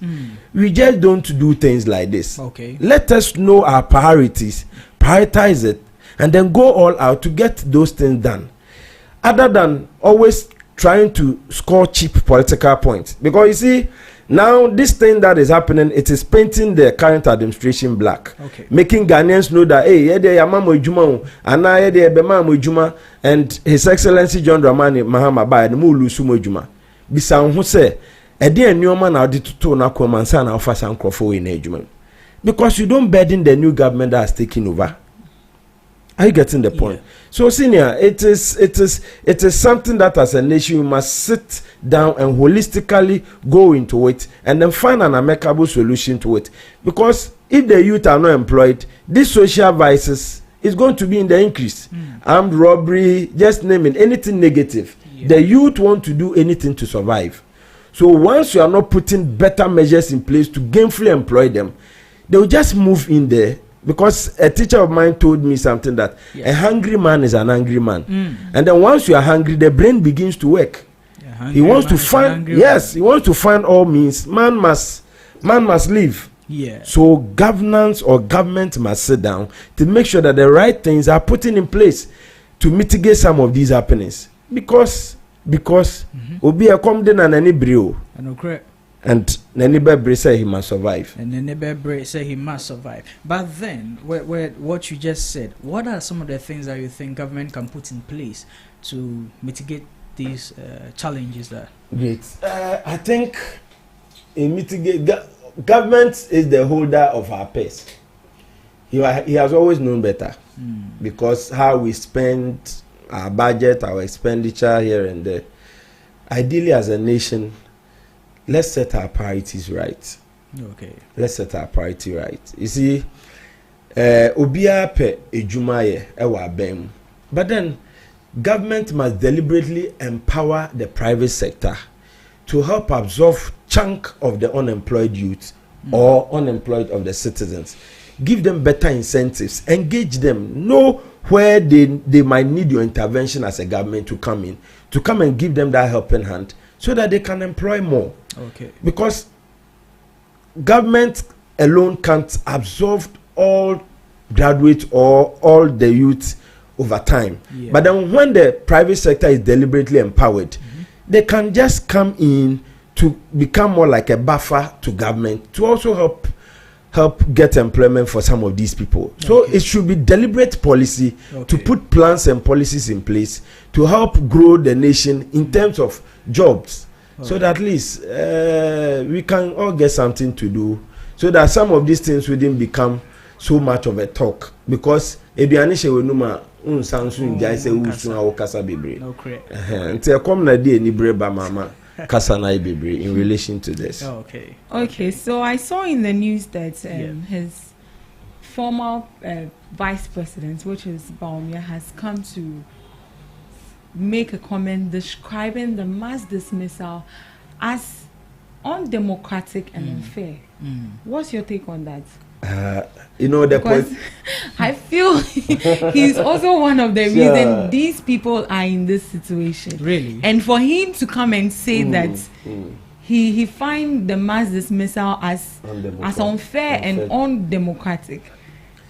Mr. Ochi, before you join, why do you think the former vice president is part of the reason because why? He had a whole 8 years to employ these people, but he waited for last minute, for the latter part of for his term in office to employ these people. And according to the news, these employments, the dates were as backdated, like somewhere in November. Okay. But they were employed in December, before December 7, right? Oh, wow. And they didn't go through the right procedures to get a job. As in you going to a company, you submit your CV, you go through interview before you are given the job. These people didn't go through that process. And for him to come out to say that and criticize the current government that they find the dismissal as undemocratic and unfair, who do you think is being unfair to these people? Is it the current government or what he left? Honestly speaking, my beautiful Islam, you see, politicians are very smart people. They always want to play on our intelligence. Okay. Are you getting it? You had a whole 8 years to your advantage. We know that recruitment goes through rudiments and processes. If truly and genuinely these people, you could have initiated that move along the line to gainfully employ them so that some of these brouhahas and then hula balloons wouldn't become a topic for today. But you sat there, and then once the new government too has taken over, he also has his plans and policies. He's also going to strive on budget to make sure that things are done. And you want to burden him, he will also come out to let them go and stay, whilst you also go through the books and then make sure that these people really genuinely warranted that kind of jobs, so let us absorb them back. So what His Excellency Dr. Baumia made, it is I'll treat it as one of the political gimmicks that politicians have been playing on us all the time. Because You were also sitting right on the table. You should have also equally known better and make sure that the right thing is done. Yeah. And then as you were leaving, you want to come and burden the new government. Who does that? I mean, it's better late than never. Who does that? Oh, come on. Sure, sure, you have a point. Because, bro, tell me, why will you make provision for your child whose school has been reopened? Yeah. And then you are going there to make payments here and there to make the necessary arrangement for the child to be in school. Then all of a sudden, wifey will tell you that, oh, I've now gone to see some beautiful dress here and there. So I really beg of you, that one too is equally important. So kindly let's find means to attend to my dress issues.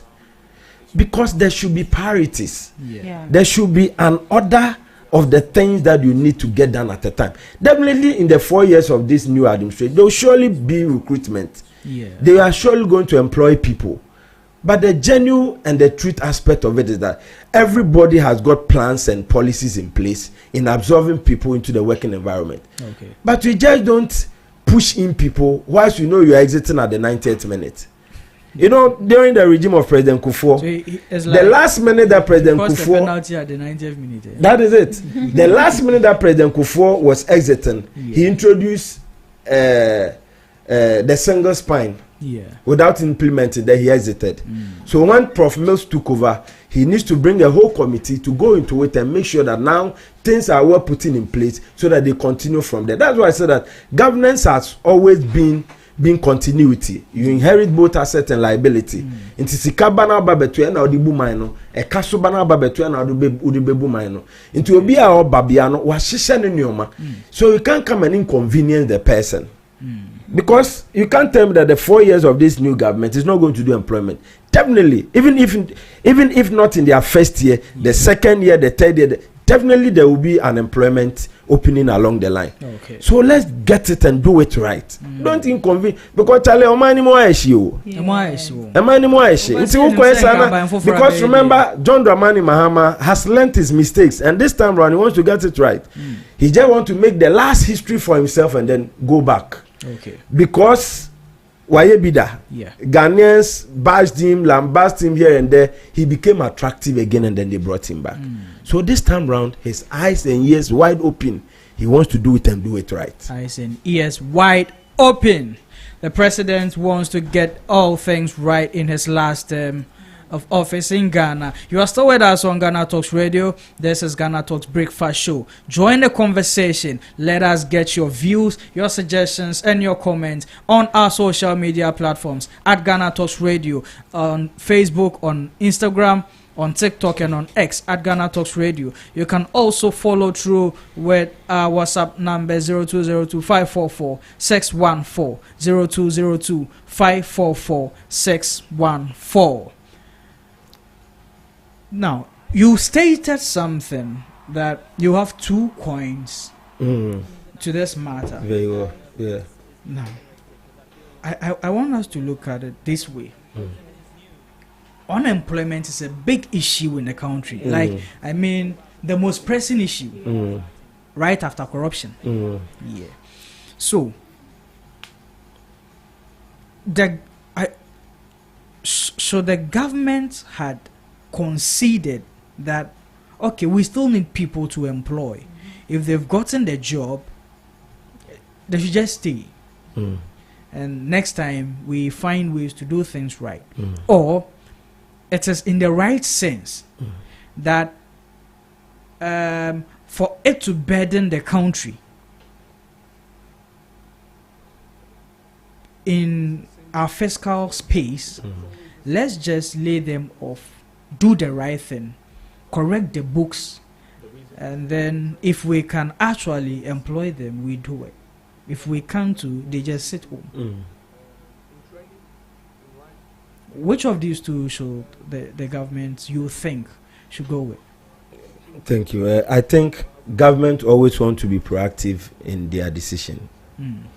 So a typical example is what is happening now. Yes, people ought to be employed. People have to gain jobs. But we think the processes or possibly what brought all of them into bear now needs to be looked into. for the time being, let's revoke the appointment. Let's go into the substance of the matter, and then those that we think genuinely can be rolled back into the working environment, we do so. I think it is a step in the right direction. We like I said, amambo ni edijawa bebre ni oma bebre na yede ejawa ese woye na woye niye. So if it becomes business as usual, we will never get it right. I'm not saying that the previous government had it wrong and this one has gotten it wrong or has had it right or wrong. We are all building a nation. And once there have been a new administration, they also have priorities that they want to set and then get the priorities right. So if they think going forward, let's revoke these appointments, go into the substance of the matter, make sure that the right thing is done. Those that we can rope into the environment, you just give them their working permit or whatever it is, give their appointment back, and then they come back to come and work. I think let's give them the space to correct all wrongs in relation to the last minute recruitment. So that as a nation we can all forge onto better heights. I think the spokesperson for the president, which is Felix, also came out to say that to those that were, in as much as they were dismissed of their jobs, they are still going to come through with the right procedures. As in, you bring your CV, we have your interview, and if you are qualified for the job, you'll still be given the job. So you just need to go through the right procedures, and you have the job. And if you don't deserve it, then I'm sorry. Well, that's a fair point. That's a fair point. So, PK, I think the aspect of it, whether it is political vindictiveness, let's leave that aspect for now. We should leave that. Because both the NDC and PP, they are all guilty of this. But yes, the two of them are all guilty of this. Coming to that, I mean, as you said, government has always been a continuous process. And we've seen that this wasn't actually the first time something of this sort is happening. The only difference is that in past happenings, in such instances, we never really got any substantial definitions as to why people were laid off. But this wasn't the first time. We've seen the now opposition party done it in some years' time. Even during Kufuor's time. When Kufuor came to power, he laid some people off. When another person took over, some people were laid off. It rotated, and now it has happened again. What do you think should be put in measure as a country that no matter who comes to power, such things will not happen again? Because it's becoming unbecoming. You see, every country is governed by law. So let's all go back to the drawing table. Let's agree that this is the direction we all want to go as a nation. So that even party A will come, party B will go, or party C too will come. We have a laid down structure when it comes to recruitment. So that nobody comes to temper on that aspect. Because other than that, you see, I always say that Ghana, our biggest challenge has been that we don't have plans and policies as a nation that we use to grow ourselves as a nation, because every political party comes to power with a manifesto. Into another opportunity in the bar, he wants to implement what is in his manifesto. Are you getting it? But say your plans and policies as a nation, NDC will come, they'll come and do their bid, and they'll go. And people will come, they'll do their bid and go. But in any shape or form, your plans and policy, until family are buying or a BEM at that time, you are going to work with our plans, policies, and program as a nation. But to be about, because other the manifesto never anything, he wants to accomplish whatever it is in their manifesto. That is what has brought us all this far. Because remember that NDC too has something to do. Just name it 24-hour economy, the big push here and there. It is a start to say, remember that government is the highest spender. So the manifesto more promises the thing that he wants to do for Ghanaians. You know? He's channeling all those monies into payment of salaries. How will he be able to accomplish the things or the social contract, the promises he made to Ghanaians on the campaign trail? How is he going to accomplish it? Into ono so obi be so the buga be fam no break baby down. No make sure say my promises I made to the good people of Ghana is fulfilled. But if as a nation you have a deliberate policy that this is the direction we are going in terms of recruitment, NDC will come, NPP will come, a new party, whatever might come, they will still follow suit and make sure that we do it and then do it right. They will follow suit. So you think it will be right for a policy to be laid out that in your latter days of office, you shouldn't recruit anybody? So let all of us go back to the drawing table. Okay. Let's get the expertise. You know, the Ostengamis, the labor consultants here and there. Let's get them to the table and make sure that we couch a better and then a well-drafted kind of recruitment policy, so that any government that comes will follow suit. So that this thing that has happened in the times of Jerry John Rawlings, J. Kufuor, Atta Mills, Nana Addo Dankwa, John Dramani Mahama, his second term, these things they are going to be things of the past. Because remember, as a nation we are growing. You get it right, you get it wrong, we both compromise and then we make progress. We need to make progress as a nation, so that our minds is a issue for discussion every now and then. We need to handle it, tackle it once and for all, and we make progress.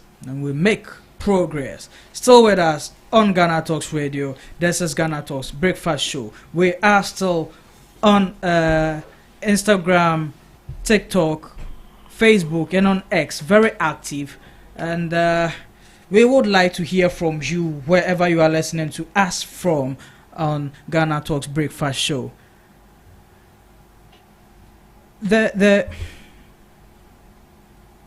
And I wouldn't want to blame anyone, but I mean, this is serious in all aspects of it.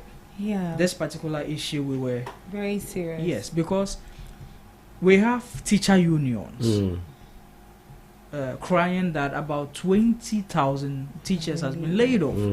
I mean, we know the situation of our education system in Ghana. You aside employment issues, we look at the education system. We have schools where one teacher is teaching like 4 subjects. Yes. I mean. Meanwhile, we have other qualified trained teachers sitting home doing nothing. So they can actually absorb some of the burden on their colleague teachers already stationed. So if about 20,000 who were recruited to ease this burden, this challenge, has been laid off again, it won't sit right with anyone. It won't sit right. That's why I think some people are calling for strike and all that. Yesterday and over the weekend, the NEIP, Erica J, the new appointed CEO, also laid off some people. He has granted an interview discussing or explaining why he did that. In all fairness, it sounds okay to me. In all fairness. Because to him, the people who were recruited are not being paid through what do we call it? Controller. Now, according to the records he have, you can't really place these people as civil servants or public servants, and their salary also comes as allowance. So they are not paying any taxes. Even though some are taking about 7,000 a month. They've taken it for 7 good years without paying any tax. And they are being paid from their budget. Whenever the NEIP prepares a budget. Finance, they make a budget subsidiary to pay these people that they've recruited in ways that they weren't supposed to be recruited. I don't even know however that came about. So money for NEIP to do their runnings are being used to pay these people because they are not captured under the controller pay slip system. I mean, we are our own problems We are in so many ways. In so many ways. So PK, this matter we need to put it to rest by, like in my earlier submission. Yeah. Let's get the labor consultants, the technical know-how, let them go sit on the round table to bring finality to some of these things, because the rippling effect, it's massive. Remember, these people that are losing their jobs, they have families to feed. Exactly. The kind of expenditure they make help grow the local economy. So we can't downplay that. We can't downplay it as if it is business as usual. As usual. So we need to do things and do it right, because these people have families to feed. A whole lot of them. And a hungry man is an angry man. Charlie, you the politician will be sitting in the comfort of your home, and then if care is not taken, a time will come, the youth will be mobilizing themselves and be visiting them in their various homes. And we shouldn't get there. Is it Sri Lanka? Yes. And we shouldn't get, even common, just one of the African countries here, they had their fair share recently. Wow. You see, we shouldn't get there. We shouldn't get there because the rippling effects, it's massive. Because it's massive. It's massive. very frustrating that you know you have a job, and then a new government comes into power and then just dismiss you just like that. So let's bring finality to this matter and then help give us progress as a nation. Because the front and back of this matter is just one too many, and then it's not helping.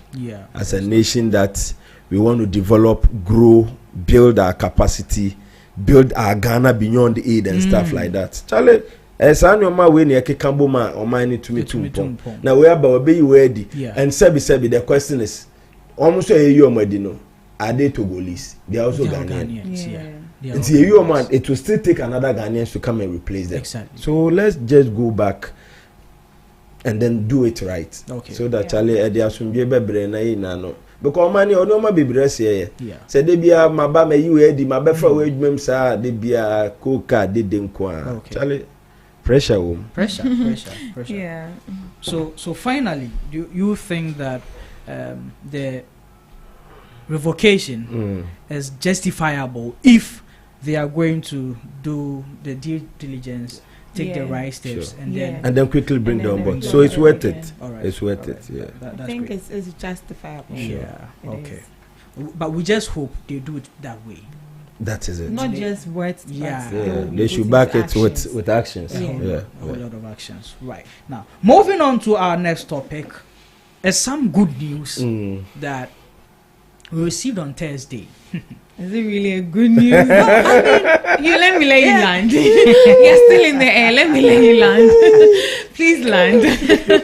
But SEC, kra, ene kakra. They went out. Kakra yes and kra. You see, kra the more it's better than none.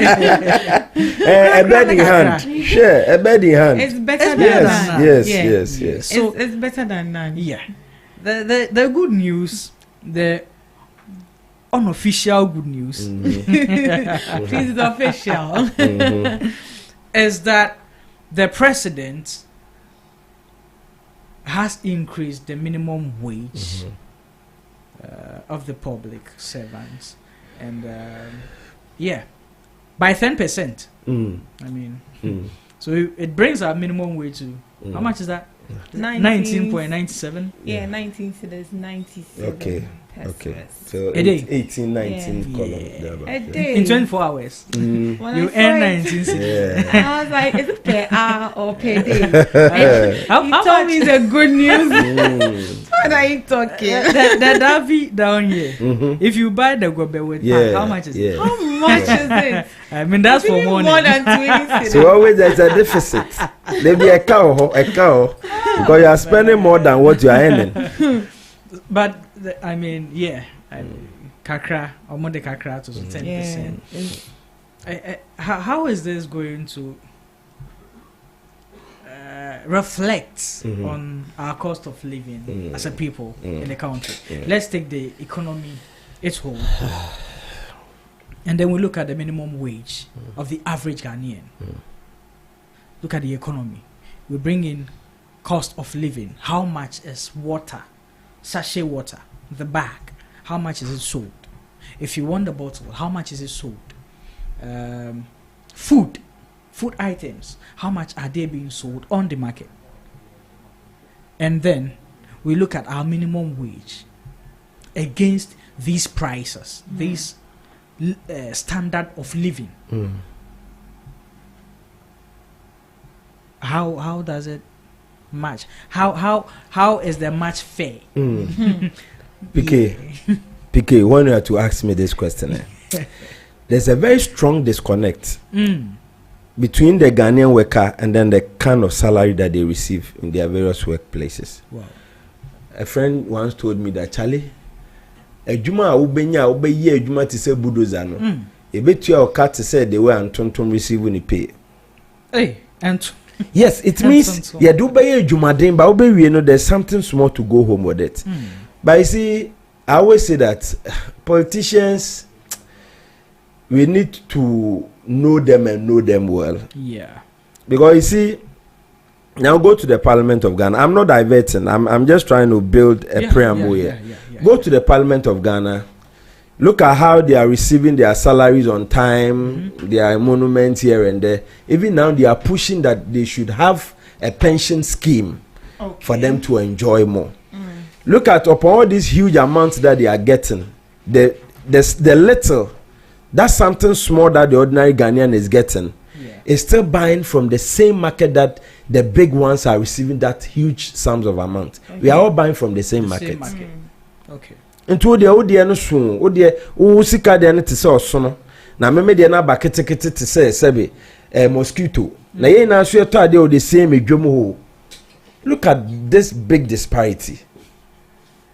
So most of the work that we do in relation to this minimum wage, it is from hand to mouth. Like you rightly said, the gobe seller. Yeah. Okon was 19 CD or whatever that you are getting. Gobe ahina obeto. Ahina obedi. Now rent what when you are saying womb. The way to make your uncolani school fees womb. Now if you are renting, your landlord or landlady, how much are you socketing them? And remember, interestingly enough, anytime there is this little adjustment in the salaries, quickly prices of goods and services too begins to skyrocket. Wow. Our utility bills, the water, the lights, just name them. And so best started. So they be no struggle here, Juma gidi. Oh, you are too pay by Charlie Cascala. Nothing. Nothing. A hand to mouth. You are always struggling just to feed the body and soul. But enye bibi obeka say bia we de ya tumma menya more than enough me the be sie nti Charlie, the ordinary Ghanaian is always struggling to make it in life. Nti say even eba na nipa na mo already obre kakra no nya di so eba esimu nkotena fie ni nasefo a. You can imagine the pressure and the stress that will befall the nation. So I think yes, it's kudos. It's a step in the right direction. 10%, nothing to write home about, but half a loaf is better than none. Half a loaf is better than none. Yes, may keep progress as a nation. But I think the ordinary Ghanaian minimum wage is nothing to write home about. But do you think with this minimum wage, the 10% raise is reflecting any sort of economic problem the country is facing? Because the minority are actually expressing their dissatisfaction with the 10% wage, and they are saying that, and let me get it straight. They are saying that public sector workers enjoyed a 12% increase in pay. That was in 2017. Okay. And then in 2018, they enjoyed 11%. Okay. In 2020, they enjoyed 15%. Okay. And in 2021 was a 4%. And then in 2022, 15% for cost of living allowance. Okay. And then in 2023 was 30%. Okay. 2024 was 23% increase between January and June, and 25% from July to December. Wow. And now Mama has come and it's now 10%. Boom, 10. Yeah. Have you seen the mediocre mind of politicians? They always play on our intelligence. Well, you no start 11% per the statistics that she gave. We say obi pejam, obi buy nice on to me pejam pa 10, and 10 or say Antonio Monfreno. Well, no, the bad 10 no, or say Antonio Monfreno because he has done what Napoleon couldn't do. Let us stop deceiving ourselves. Yeah. Look. What is good for the goose is always good for the gander. Whatever it is, the ordinary Ghanaian always deserves better. Exactly. Until Obiasu did do an ejuma. And so you see, sometimes Sanyoma way and Shane am putting in better perspective. Until Obia any opportunity, Nyamoko share by ejuma pe. He think Charles and me to me to Krubi. So because the salary is nothing to write home about. So it's my boto krodia say money e dia bana say hwedi feed school nkolana e say me find an alliance ni ye twen anadwo di fi warehouse ni di kofi na me so me bie bodua store bi a me so me ton so robbing Peter to pay Paul. These are some of the things. Wow. So odmani na ketua fata no ejuma oyema give it to him. Wow.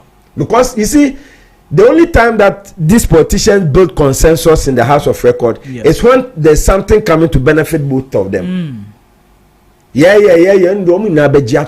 Because it's fewer, your car allowance, we are okay. So the ordinary Ghanaian should go to hell. Can you imagine? But remember that a Joma Mudijay, or one I answer. Yen do mo level one yen so ye nom na say be girlfriends almost to digwa or the buffy. So you can imagine. I mean, this thing that you are saying is even making me sad.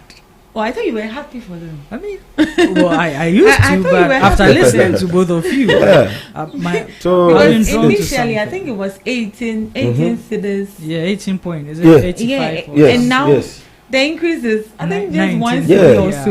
Yeah, I mean, I think it's not something we very insignificant. It's not something we should be happy about. So you think that some of these things is what encourages corruption when people are being put into positions that they can actually make much more than they are being paid? Yeah, that is it, and that's the truth.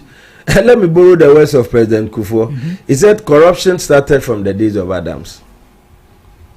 Into be any opportunity now, a person should take advantage of the system now, or to train who defeat him. Because how will you feel?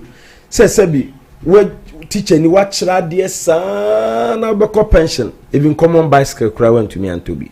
Oh, San Cotton your fee. Oh, into another dear, Yanka Timbum. Let's have some unapproved classes for the kids. Obia baby obeshebia no opese quickly look for loophole. Na loophole no or making no comfortable within the loophole. But if systems have been well positioned, systems have been well put in place. Obia obe system no bia no kwa obe follow suit say the right thing is done. Otherwise, say minim say 8 o'clock na say me be ejuma. Me twa na ma baba 10 because em kobo lokum bi wo baby. I remember that the productive hours have wasted them. Yeah. They are kobo me shabo bi wo baby enya bibi ansa me baba ya ban adwuma na at that time. Me baso a e bia lotto people bi na mba ya mbetena wa work lotto a na say game a me betwa super bet game sa me ebo be to me call lunch aba pa me mba bi ma pon. So you can imagine always productivity is low.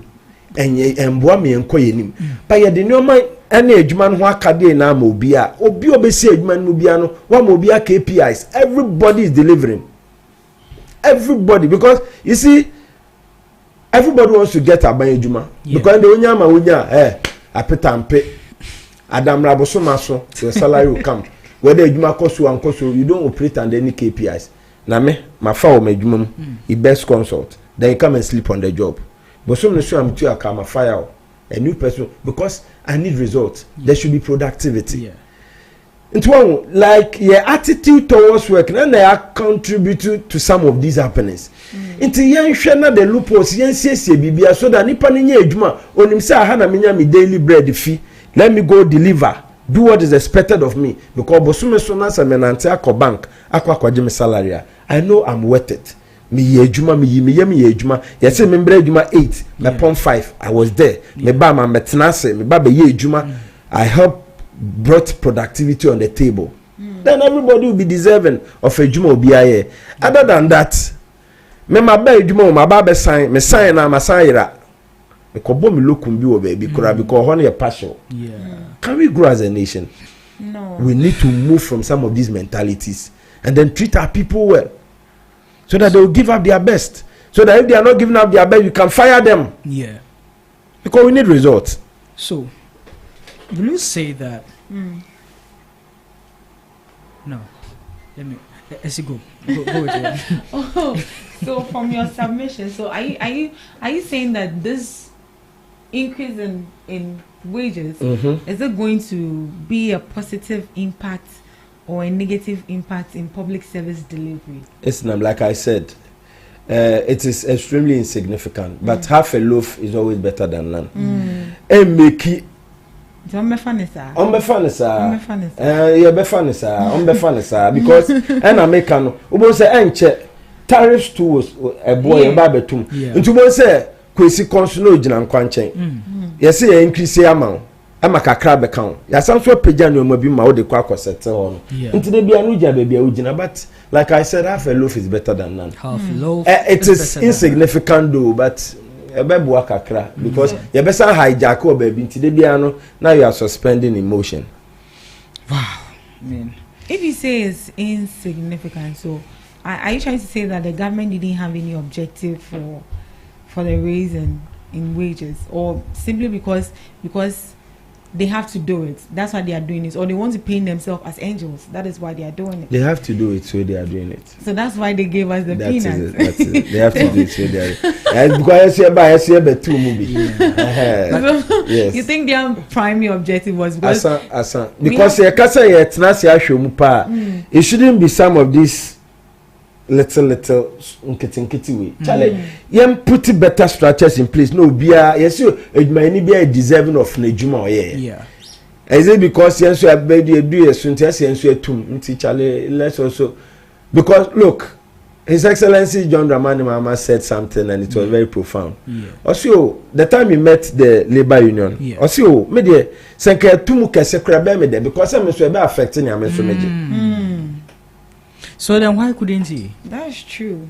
Why when he met the labor union, I mean, initially the union was in resistance of the proposed percentage by government to their salary. Then the president himself took initiative to meet them in person. Normally these things are done on behalf of a minister, but the president himself met them. For me, political experience. Wow. You think his presence wasn't an influence? Oh, it is. Like that's what I'm saying. A political experience. You have a sector minister or people that go through this rudiment for you. So why should you be there? But Ebinio, yes, you are not buy anything. I'm at 10%. No, so it's okay. And because President Ankasa Babishai. We've seen some excerpts of the conversations that he had with the union, and he made mention that before he took office, he knew things were bad, but after taking office, some of the things, I mean, the discoveries he's made.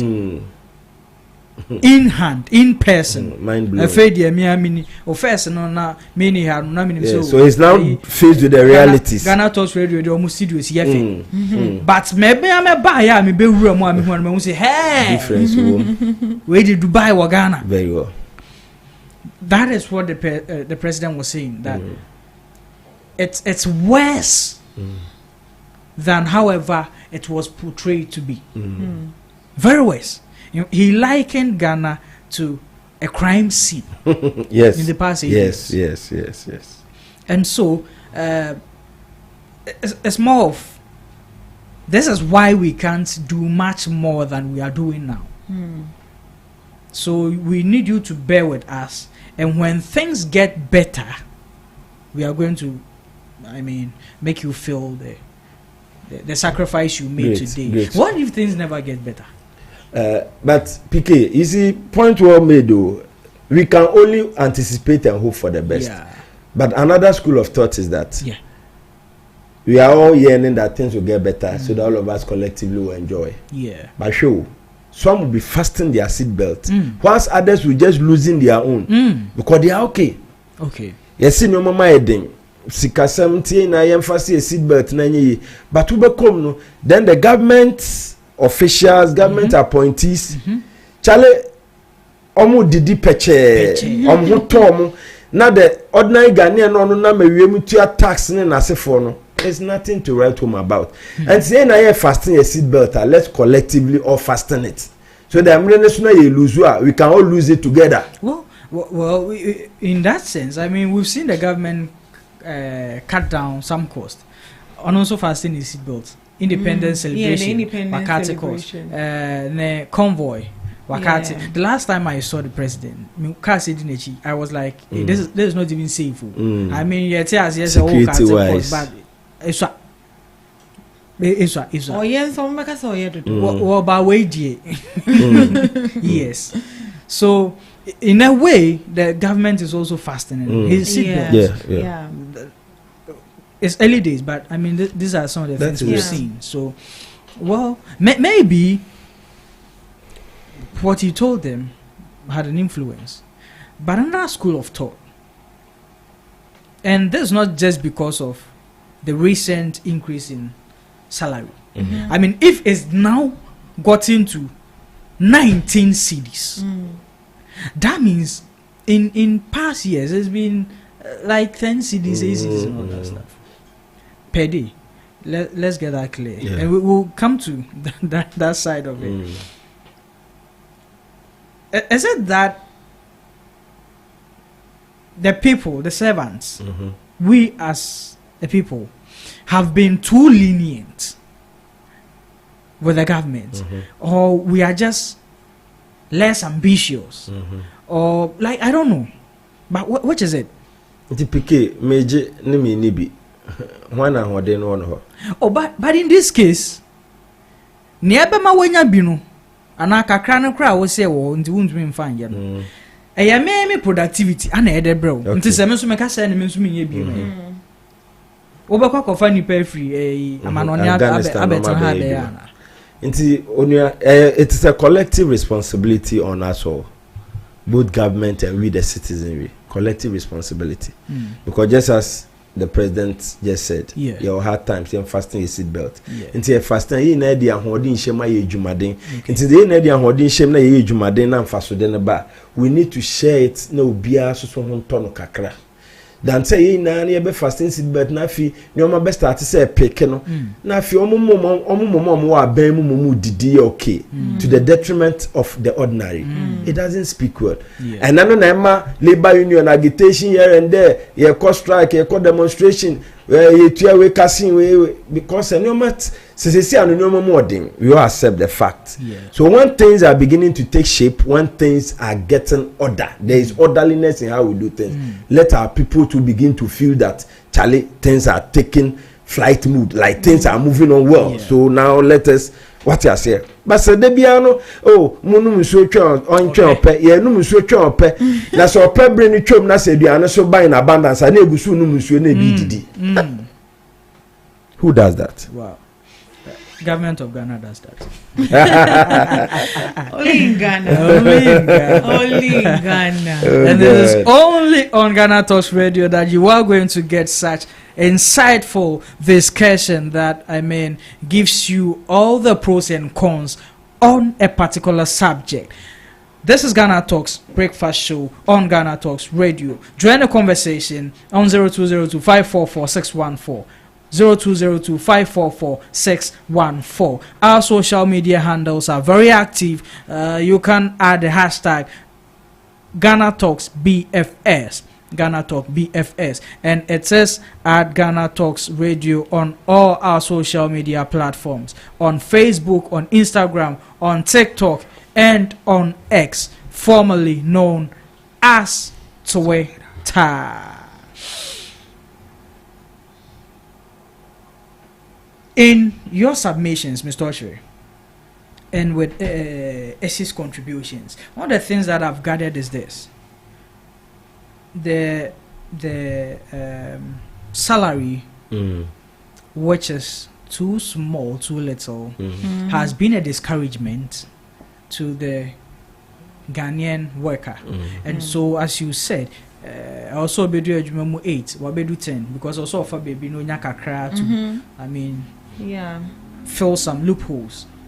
He needs to work till let's say 5 p.m. Oh, make a break 2 p.m. That's it. Or maybe obedu adwuma no mo kra in an hour obetumi apprentice pepper say 50 but during that 1 hour or the bare 20 minutes be trabet because I want so man bibi kakra and I say oye no nso a ne phone si na so also on sugar daddy be dim komo bi na ne ma bi ko baby what I say so it's hard and also that's the side of it which is I mean a huge deficit to the growth of our economy. Very well. Give me 3 things, both on the aspects of government, both on the aspects of the Ghanaian worker that we need to do to curb this menace. Because in fact I have learned from your submission that this is also a contribution to corruption. Well, I think on the part of government, government ought to be disciplined in their physical expenditures. Have to be disciplined. You have to use the right tool for the right job.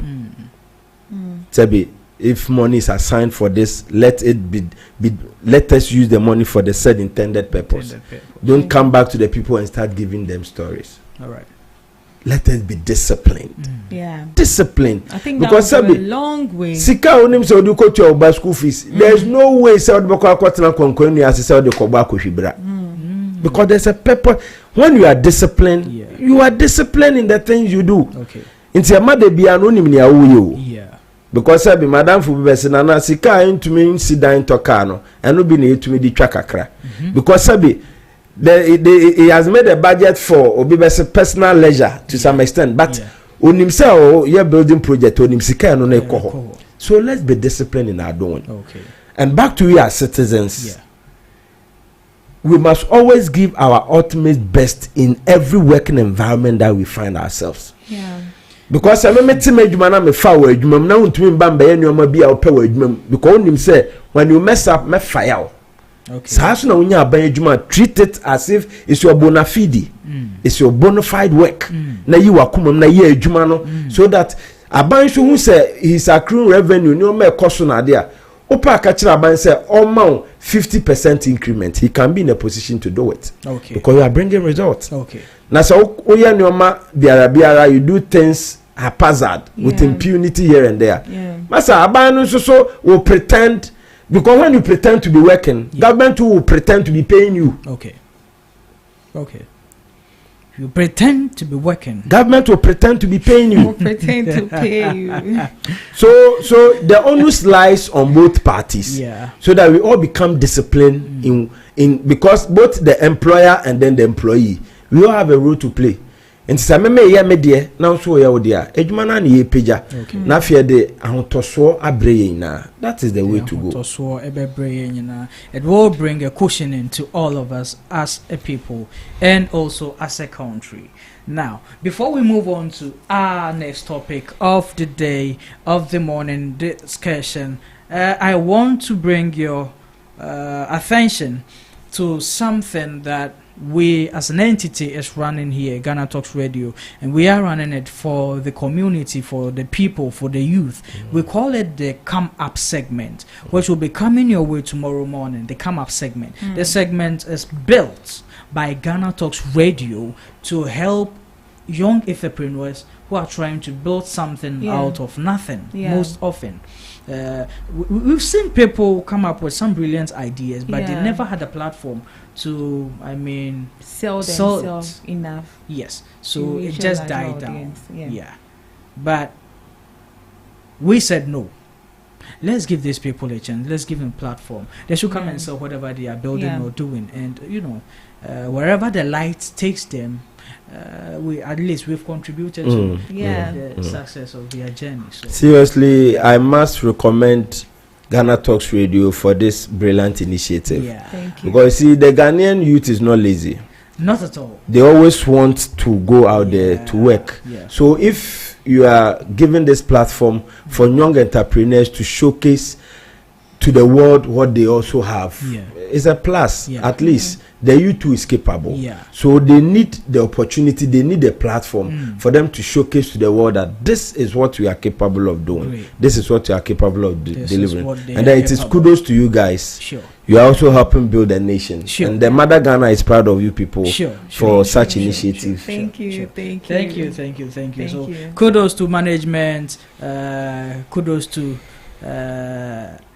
the staff of Ghana Talks Radio. So the number we put out so that whenever you want to appear on the show, it's 0548-201089. You just WhatsApp us and we will give you a scheduled date to come and sell your product. Thank you. Now, on to our last topic. Or let's say next topic. But before we go there, I wanted us to run through something.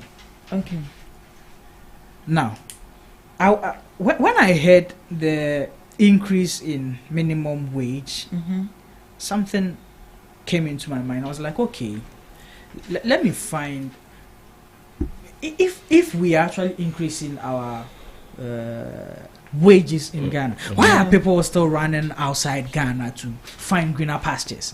I mean, we are planting some of the pastures here which are actually greener. So why are you running to? So let me make a few discoveries myself and get to the point why people are doing that. Now, I looked at the minimum wage in some countries.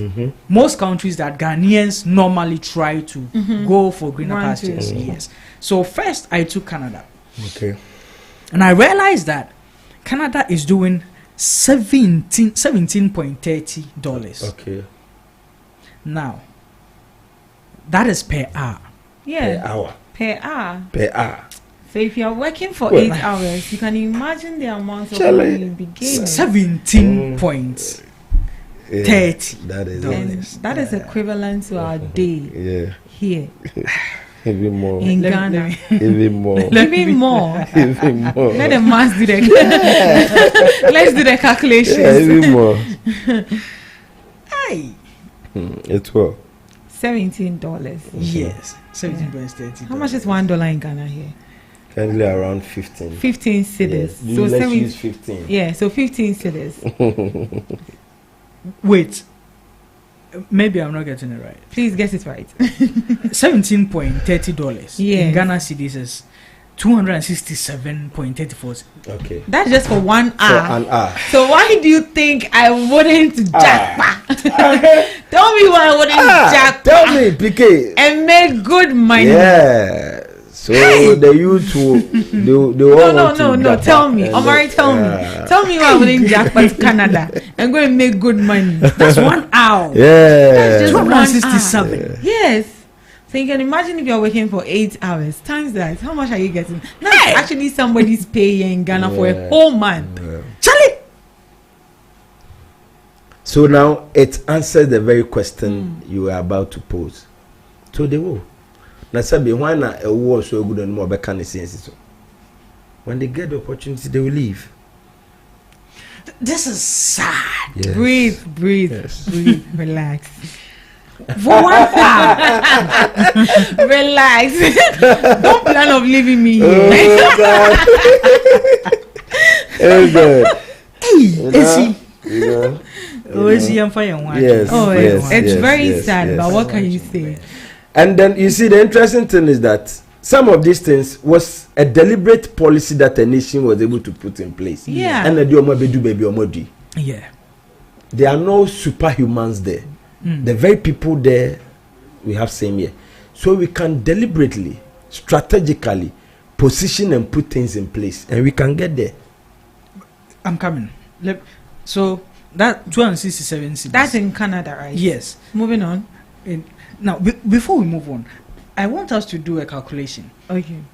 19.97 cities. That's for a day. Don't forget. Yes. Yeah. So I want to divide the 267 by the 19.97 and see how many That's like 2%. No, don't do that. Don't be so heartbreaking, please. I was having here how many days? I'm saying in 1 hour. Okay. Wait, in Canada. That is like you working for like 3 weeks. Before I get 1 hour, yes. Is that usual? Oh, I'm in 3 sure. weeks. Yes. It's serious. No, it's serious. You can do the math. It's serious. No, Nana, accept the fact that the difference is clear. And if it's not huge. 3, maybe 2 weeks. Yeah. 2 weeks. So you work like a bulldozer in Ghana here. Yeah. You draw nowhere closer to how systems are working there, and then the kind of money you'll be making around that stretch. So God should have mercy on us, so that Charlie. Hey. So busy. What do you say, Guti? You haven't seen anything. Let's move on. No, I think we should move on. Yeah. Hey! No, please don't ruin my birthday. So you should. No. Oh wow! Wow! Yes. No, we are being enslaved. Yeah. Far behind. Yeah. Whoa! A cousin in UK was speaking to me and I was like, so how do you do it in Ghana? But if Ghana and a call, Ubeye Juma Sabosumaso, and say mean something small, but or counting is in hours. I saw no to me, but Ghana and Bedi Bears are 3-4 months. No, Debbie. No, but no, we're trying in and out of Pentem crossing. So that is it. You know, we shouldn't do the other account. I think with this, there's an evidence that. Yeah. I think. It is well. It is well. So we should deliberate as a nation, position and restructure things. What's that to be there? Are you getting it? But almost so they thought outside the box and almost put plans and policies in place and deliberately. Remember, Rome wasn't built in a day. But then the builders of Rome never steal the materials that were used in building Rome. So there should be deliberate policy. You be driving on kakra. You be do. You mean sorry one day boom. Now you babe like the Canadians and the Americans. But there is always a starting point in the journey. Let's start it. See, and you get there. I'm a very okay. Sorry. So what do you think we are not doing right as a nation? Well, for me, we are not hiring people to think outside the box. Okay. Because at the end of the day, say you want to form say more the mama. Think, bring innovative ideas, plans, and policies. You will make progress as a nation. Okay. But until say you bring outside the box. Not this kind of myopic way of doing things and thinking there. Bro, look, you will be matching time at the... you be matching time, so by the time you realize now you make it progress. Hey.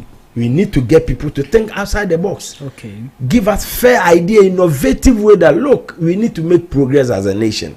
So this is the direction. Let there be a sense of purpose and direction as a nation. Okay. Ghana started with Singapore, Ghana, and where are they now? Because they had a clear sense of direction and purpose for the nation. Okay. Let's have a clear sense. Look, where was China? In the mid whatever. But now China is a force to reckon with. There was a starting point. Let's give a starting point in whatever we do as a nation, and then we make progress. You know, I'm a very optimistic human being. In everything I always try to stay positive, but it's okay. It's onto our honest topic, and this topic I don't know. I don't know how best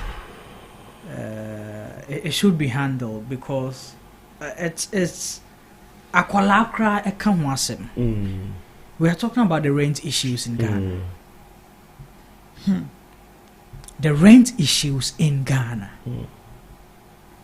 Before it used to be only in Accra. I mean, people were like Accra, the damn wedding. But right now, in like everywhere you go, everywhere.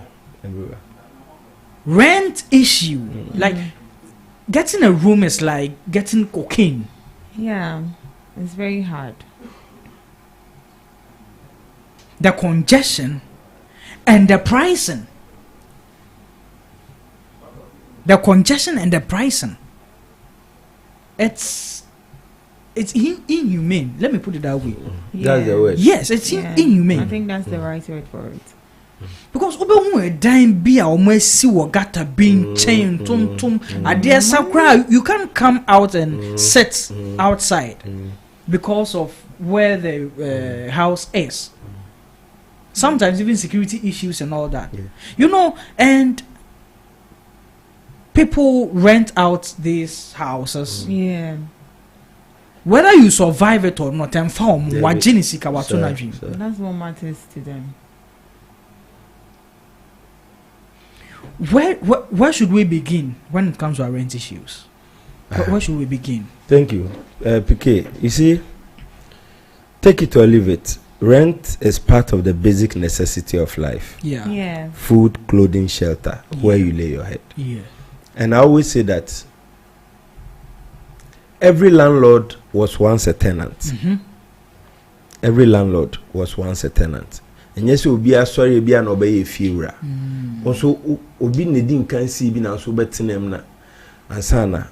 Also, odi make progress. But I see Ghana your Rent Act, the Rent Act 1963, give room senk at least ye be share the way ye rent and a tenancy nyoma be for me in place na e de ahotoso abre obia.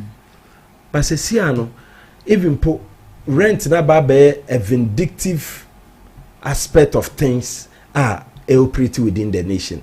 And it's sad because nanka ohwe embra na nka ye de hwe Rent Act na nka at least any say rented dime po beyond 6 months, so we could test me rented dime for 6 months. That's all to me the man. But if you have deliberately made it a policy that Charlie media and 2 years or 3 years or because I mean yes Embrana says 6 months you should give the room make me a rent. But me see me dino I buy no jina benkuma na so jina nifa. Sebi onim cement bo. So the prevailing condition on the scene identity now he has been a boss on his or her own. It has a total disregard for the laws of the land that govern the rent aspect of a diner one kasa wesino because a man be a omra into sabi wesi wo dine by your omra so or mine anymore govern how this rent issue ought to be taken care of. But because na scene identity ni ope enoye obeban sabi a dine bia keke. And the kind of amount or bebo amount because a one year ni na ho dem beso beba beje. So with time no one say even citizens are becoming slaves in their own backyard. So this is a very delicate matter that government and then agencies must set up and look into it to bring relief to the ordinary Ghanaian. Because Ghana sabi who can wesi mansions ewa him fakra once a juma and a situation be move away from the comfort of your home. No, you go and rent for the time being. So it is a reality that confronts on all of us. Until we need to take a critical look at it. So be the people that come into the political space, our MPs here and there, almost the 270 something plus of people. They are all coming from all walks of constituency. Until no matter the mansion I see will chrome, you still have to converge in Accra. You need to rent in Accra. What I say. So it cut across both the rich and the poor, the ordinary, and it's a reality. Let's face it, and then make sure that the right thing is done. And see, very interestingly, the rent control, they don't even have the teeth to bite. Into a Fira will do things with impunity. Because recently I was listening to the news. Even rent control in one of the offices, they also renting at somebody's facility and then Nipano A2. And to woman no sabi I can phone baby I don't wanna now kwa jamana there. Only monocra baby at the now so the obi about says somebody is treating me unfairly, so I want to come and seek justice or possibly redress. Only no. So Charlie, this is a very, very delicate issue that as a nation we need to channel energy into it, go around the table and then make sure that we have an amicable solution because it cut across the rich, the poor, the ordinary Ghanaian. We are all victims when it comes to rent issues. Now, you mentioned that we have laws, the Rent Act, something 1963. Yeah. I mean, so the law was enacted in 1963. Yes, and it has never been revised or reviewed since 1963. Because if truly this act that was passed through Parliament in 1963, say I did go to revolution, na yes, sanyo like ye who near the can ye film na there. And Kasabia won't say where you feel, but you can't do things with impunity because you womra. That is it. Yeah. Me you drive it anyhow. What you say? I mean, the police is there too. Yeah. But more or less, for most of the things which have been enshrined in that act has outlived its purpose. Okay. What you say? It has outlived its purpose. Until we need to go back to the constitution or whatever, or possibly the aspect within that entity that is supposed to see what is the rent control or whatever. They've been mandated to supervise our rent matters or rent issues in the nation. Let's empower them. Emrano ni aye outcake no yen film na yen make better provisions within them because everybody stands to suffer if this bill or if this law refuse to provide us with what is expected of it. And like I said, for once, every landlord was once a tenant. Obia rented down there. Into Obia, you go through that stages and some be a boss on your own. So and then it is a basic necessity. We can't run away. You can. Once food, clothing, and shelter are the basic necessities, baby, a dear Tibet to count. Into yes, be a bebuano. Because at the I am telling you, do you think people are happy sleeping in the kiosks and then the streets of Accra, Kumasi, Takrade, the Tamales? No. They are not happy. Onyadani be obedem na obekona boy feel abeboama no. Hey, sir. Sebi ye ujade akra ababedu no so. Nti no pe no na oye ni fie. So it is a national issue that we must discuss it and then find an amicable solution to them. Strategically, how should we tackle it? Strategically, how should we tackle it? Like strategically, let's say we look at the pricing, or should we look at the law, or should we look like which? Or the duration or the period of time they need to take. Great. I think it cut both sides. Well, deliberately, you see a free baby affordable housing. Yeah. But how affordable is the housing? I mean, sadly, the crowd. I went to ask for some in 25. And catch him all crying. What you say? Really? Yes. Seriously? So how affordable is that housing? It's not affordable. How affordable is that housing? So at the end of the day, say as a nation, deliberately you put policies and plans in place. Ebema obia dan semen your problem. Even the SY government was making provision for even the youth who person come hang dan and they. Ekosi say. No, omoye. Hey. Ekosi say. No, no money be over. It is about time I say prioritizing as a nation. And yes, sir, a canker, it will go come and hurt us, and it will be reality. It will be dawning on us at all time. Yeah. But yes, yeah. Look at the people sleeping on the street. Do you think like they are happy for that kind of life? But a dino on to me, a 1 year ding. Are you getting it? It's as a buying so finding means be maybe as a private suburban to help. Maybe I might relieve you the land. Look, private partnership in some of these things. I just say highly affordable. Let's deliberately do that. Even with that, I mean, does the state have enough land to give out for such initiatives? Bro, once there's a developmental agenda and there's a developmental drive, I buy any the custodians of the land Edin Sawaswa and him for no will be ever ready to get government land. But what do you see? Abandoned or heno, and I say the custodians of the land can even relieve the land for you for that developmental drive. By the time you realize it will not be used for such intended purpose, then they will be building skyrocket buildings on it and be renting it to be taking huge money. And then the rich continue to be richer, the poor more poorer. It's a big issue. Yeah. I mean, rent is a big issue. I think the state has land. Yeah. Okay. And with that land, they can build houses, affordable houses, as they claim the name affordable. We've They seen some that make they are it. They should make it as affordable as possible, at least for the youth. That is it. Now, okay, there are laws regarding rent.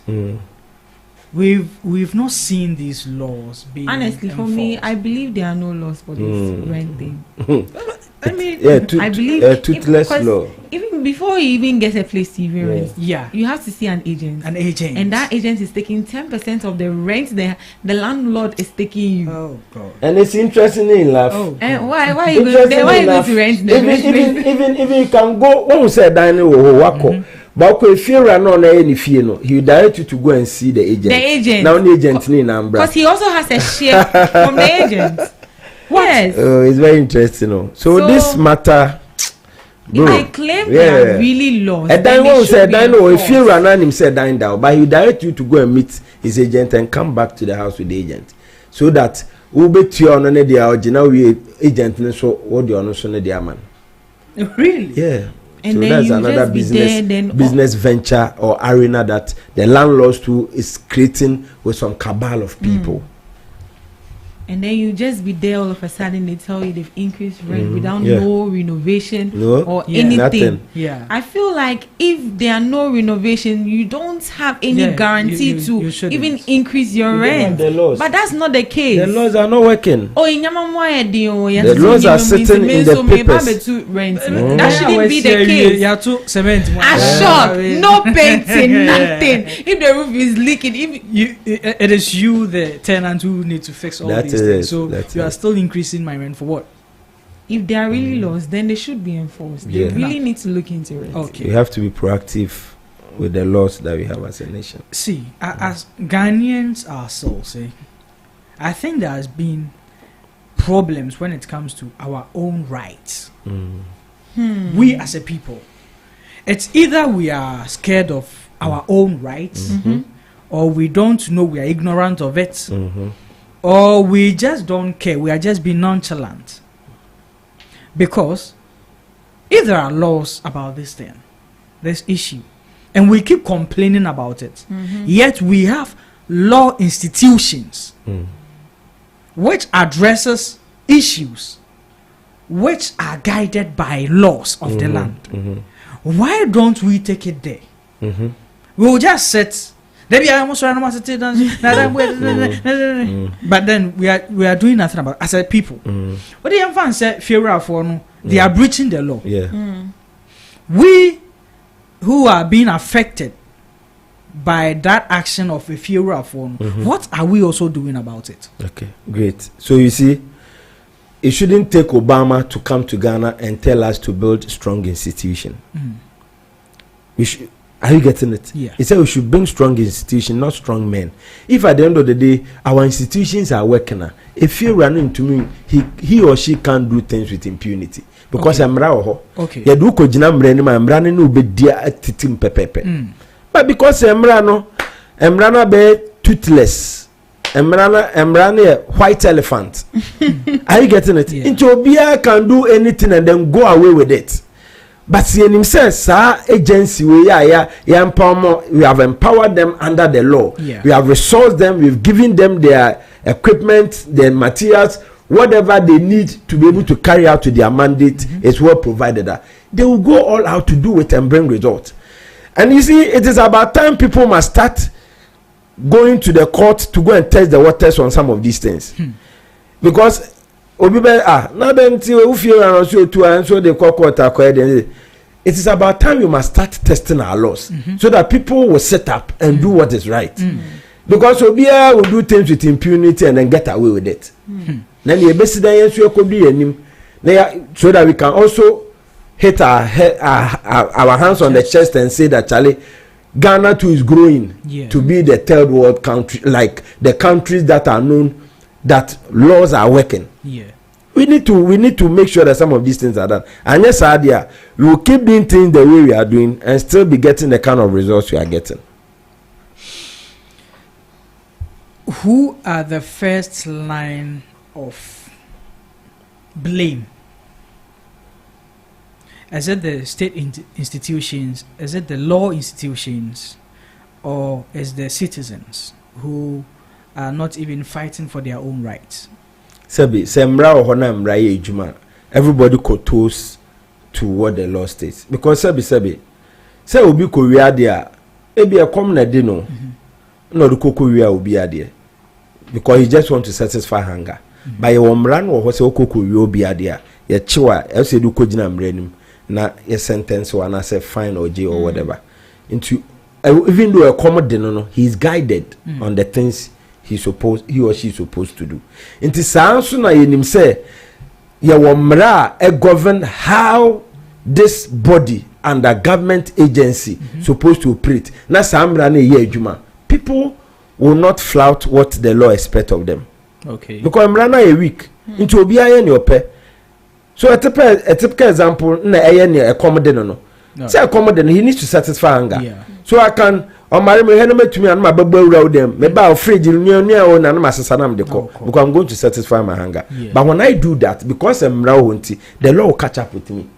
Into accommodate me, but I'll be guided in the things I'm supposed to do. Into say mrano my clear cut as to the sense of direction. Ye di bumaina. Obia be nyoma anyhow. Into we need to strengthen our laws and make sure that the laws are working. So that the fearful will not be doing things with impunity. Yeah. As you agree? Oh yes, I do. But I'm seeing it in this form. Government has done its part. My emra saying guide idea way. Wo na medem ra na ma say embo ho ban. Medem I am emra. But institution e si ho say obi ye ade atiawo. Fa sa amra kwan so. So the government has enacted the laws. Okay. We have the courts and the rent control authorities in place, stationed. Yeah. And we have the Efieras who are manipulating their whatever. Then we have the citizens, victims of whatever the Efieras are doing. Are we expecting governments now wire laws na maye say onwa emehwe say ampa emre ya mi sei enkrofu ebusu anu omumu so? Is that what we're expecting? The institutions are there, the laws are there. We are also there. Now we've become victims of impunity and illegality. Sure. But we haven't done anything about it to be corrected on our behalf. Say you're sorry in your courts and rent control. Say based on these acts of law, this and this and this is not in favor of me. It's a breach of my rights. And then we can talk about strengthening our laws. Okay. The laws has already been put in place. Okay. Yeah. We haven't even put it in motion for us to test the strength of it yet. Very well. Who is to be blamed in all these rent issues?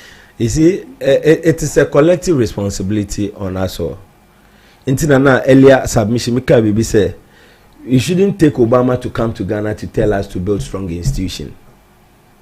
Are you getting it? Inti ye de ho aka de so aka ho amomo because mind you, even Ghana sometimes to go police station say ecology complaint and then the police will tell you that ye car no fuel anymore. So if you can fuel into bisa say rent control in asefo no, even though on paper and I say one brem no ho say omo na they are mandated to make a move on grievances of this nature.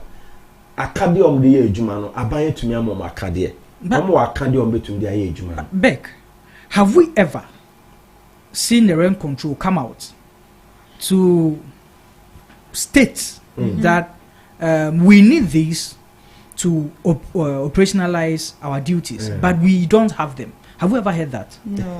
Now, when you are making your submission, Biggie, see, no, you are Ghana video. No, I'm coming. Okay, well, your recent submission stated that people go to the police station to lodge their complaints.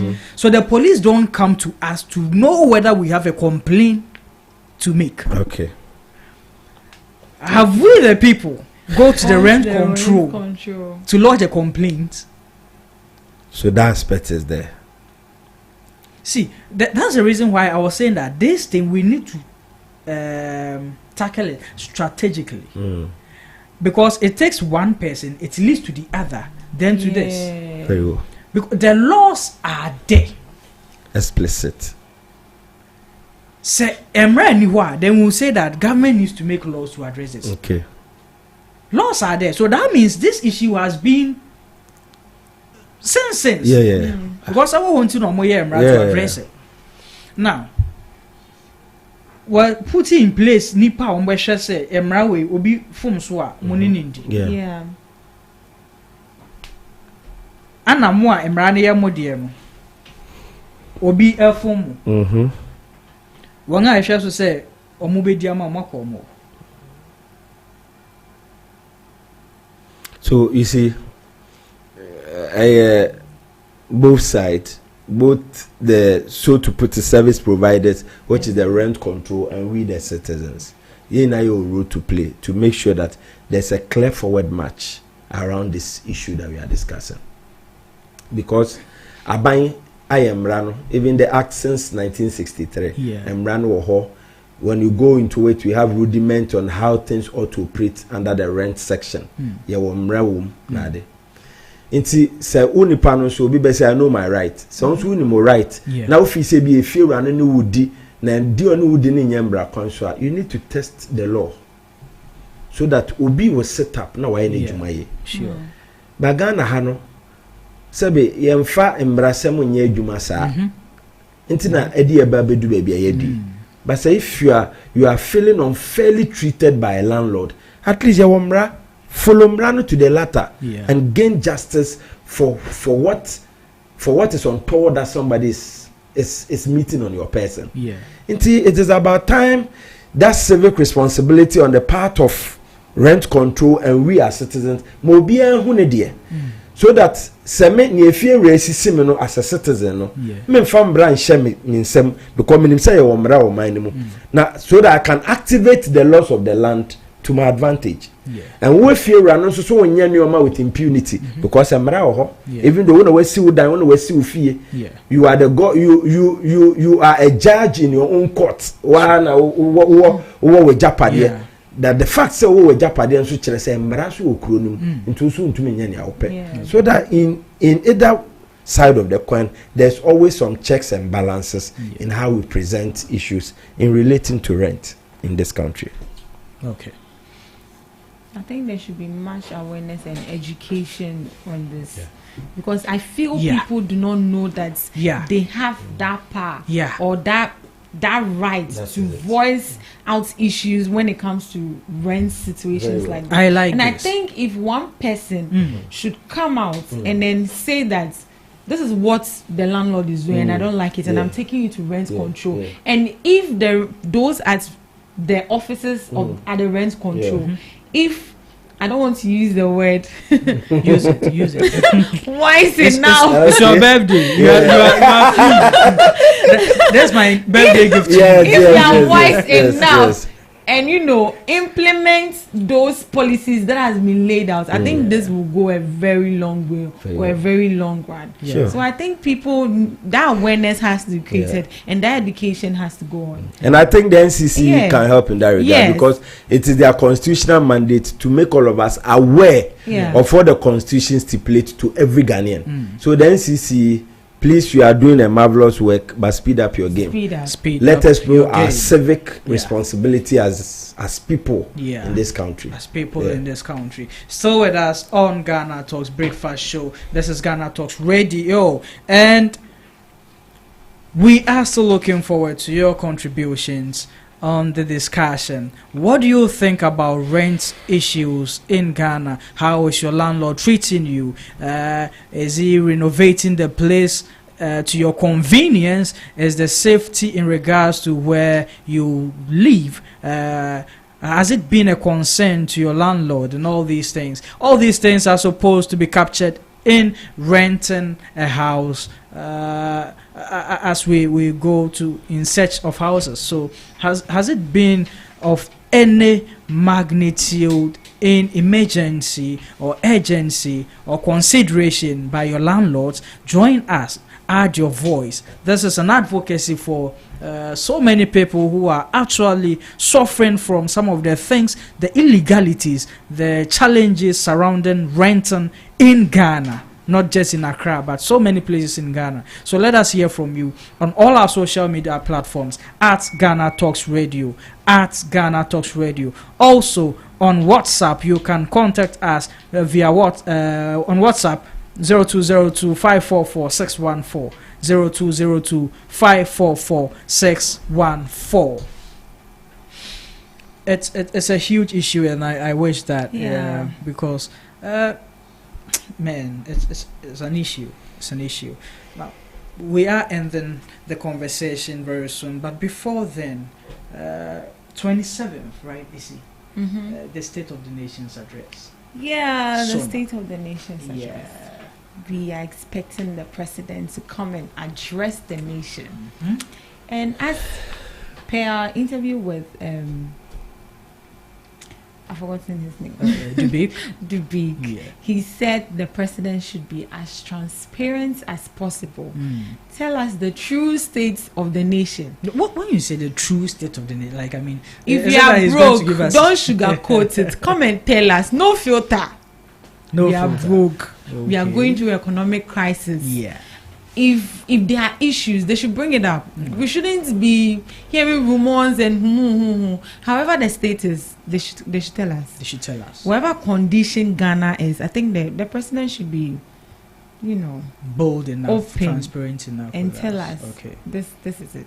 Yeah, because at the end of the day, he is the one going to be blamed. Well, but aside that, what else do you expect from him? He just came into power. Okay. And someone will say he's still going through his honeymoon stage. Really? And I'm going to say it's over. The honeymoon. I'm just hoping that whatever that he read in his manifesto are not just words, but he put them into actions. Okay. As he said, the 24-hour economy is going to provide more jobs for the youth. You should come and do that. Okay. We've already seen the foreign minister putting in some things in place for the passport office to be running nights, dawn, and then the shifts. I think it's a good thing. Okay. So whatever his manifesto, whatever he said in his manifesto should be put into action. We want to see it in action. We want to see the evidence of it so that we will know that it's not another scam. Yeah. That's it. That's what I'm expecting. All right. That's what AC is expecting. What of Mr. Ochre? I think State of the Nation always present an opportunity for the president to address us as people, so that we know the reality on the ground firsthand from him, so that it doesn't be that we are always anticipating, but the reality is, I know na president abeka kire no sika ho sika ni ho ya we nam no manaka dompe ni kura ya sanso ayam e di nso kakra fra e di atrato so anom. You see, so when it comes to give us that clear, and then the clear state of the nation touches on all facets of the economy, from economics, social, political, just name it. So he must come and give us the clear picture, so that we all have clarity of mind. Say amambo na obuno weni eguna kwem and say number betoye. And this is what I also intend to move in this sense of direction. So that at least, so the best one is falling collectively, we all agree. Say picture will be painting my that is the true picture. So that Ghanaians, we know how you're joining forces with you, so that we all get to the promised land together. Right. So like an earlier presenter came in to let the world know that he shouldn't come and massage things. He should be transparent. That is it, because Obanama who the reality now and Ebema Yensu Ebe Hawa as on mine Yabetino Mobiase because Abi Mema Meno near Commodeme na me ba na ejade o wa mama who say oh there's nothing but e bia brodobi and the hon to the eje na sugar fa ko gunsuom na fa bom na di na se wa mama who say ejade truly there's nothing there but near honia I will anticipate that there's food in the kitchen, but you are just being wicked to me. What I say, so he should give us the true state of the nation, of the nation. So that Ghanaians can understand him and then help him to make any needful solution that he intends bringing on board. That is all of us here is calling for the true state of the nation from the president. No massaging, no filtering. Just give us as it is. Now, before we leave the show, we close the discussions for the day. I want to acknowledge something, and follow up with a demand, the requests by the state authorities and government as a whole. Now, on 13 February 2025, one of the fine gentlemen, and it makes me proud that we actually conceded in Parliament some of these youthful excellent brains to represent us in Parliament. A man called Eric Edemabana, now honorable because he's the MP for North K2, I think so, yes. On 13 February 2025, Eric, on behalf of all Ghanaians and especially the youth, presented an issue regarding the rent in Ghana, and he is hoping that the Parliament can make a decision to help resolve some illegalities and challenges regarding rent issues in Ghana. Now, as a youth myself, I honestly, humbly acknowledge what you did for us, Honorable Eric Abana.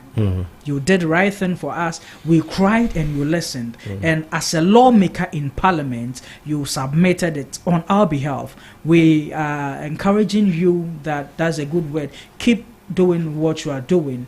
And please make a follow-up on it for us so that we can at least hear something positive from that. Now being said, to the government of Ghana, please, the youth, we are already facing so many challenges, even when it comes to employment. Now, last week, look at the minimum wage that has been discussed to us as a people. Then we take the cost of living. Look at rent in Ghana. If I am thinking about 1,500, 2,000, the average Ghanaian takes, let's say, 2,500. And if every month I am out of that 2,500 paying about 1,200 for a room in Ghana, how much am I going to survive on for the rest of the month? That being said, the number of months or the period that landlords are demanding from us is beyond our capacity. For instance, I'm a young man, just finished school, being posted to a community to hold my national service. I'm definitely going to rent a room a year. Now I'm to make full payment of that year. I just got out of school. I haven't even started working yet. This is where, for a 600 cedis room, like the lowest I can go is 600 cedis.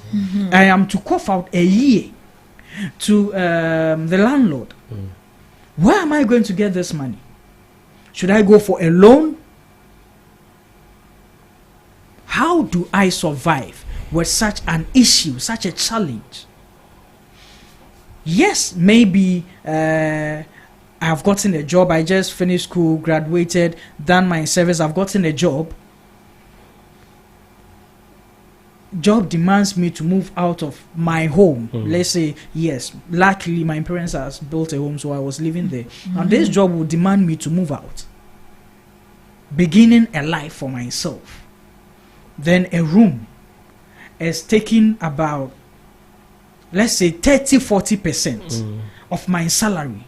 Some people are even paying almost up to 50% a month. Yeah.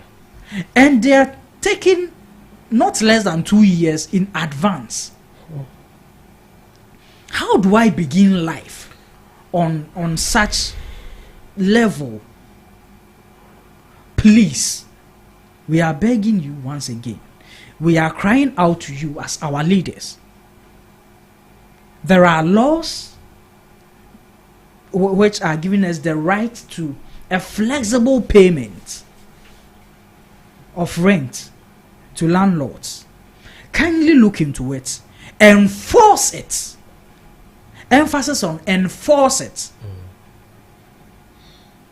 on our behalf to make life easier. So many things are already going against us. Minimum wage, cost of living. Rent should at least give us a breathing space to build ourselves up as we begin life. Because the way things are going, we can't build ourselves up if we are to make such huge payments. Because mostly the monies that we are going to use to rent a room are probably out of loan. Because, oh, Charlie Menya dying will baby. My start here, my other mommy loan way, na me here, my friend change. How do I begin life? By paying loans. Please, this is a little I will say. We beg you, all people in authority who can do something about this for the youth of Ghana, kindly come to our aid and help us.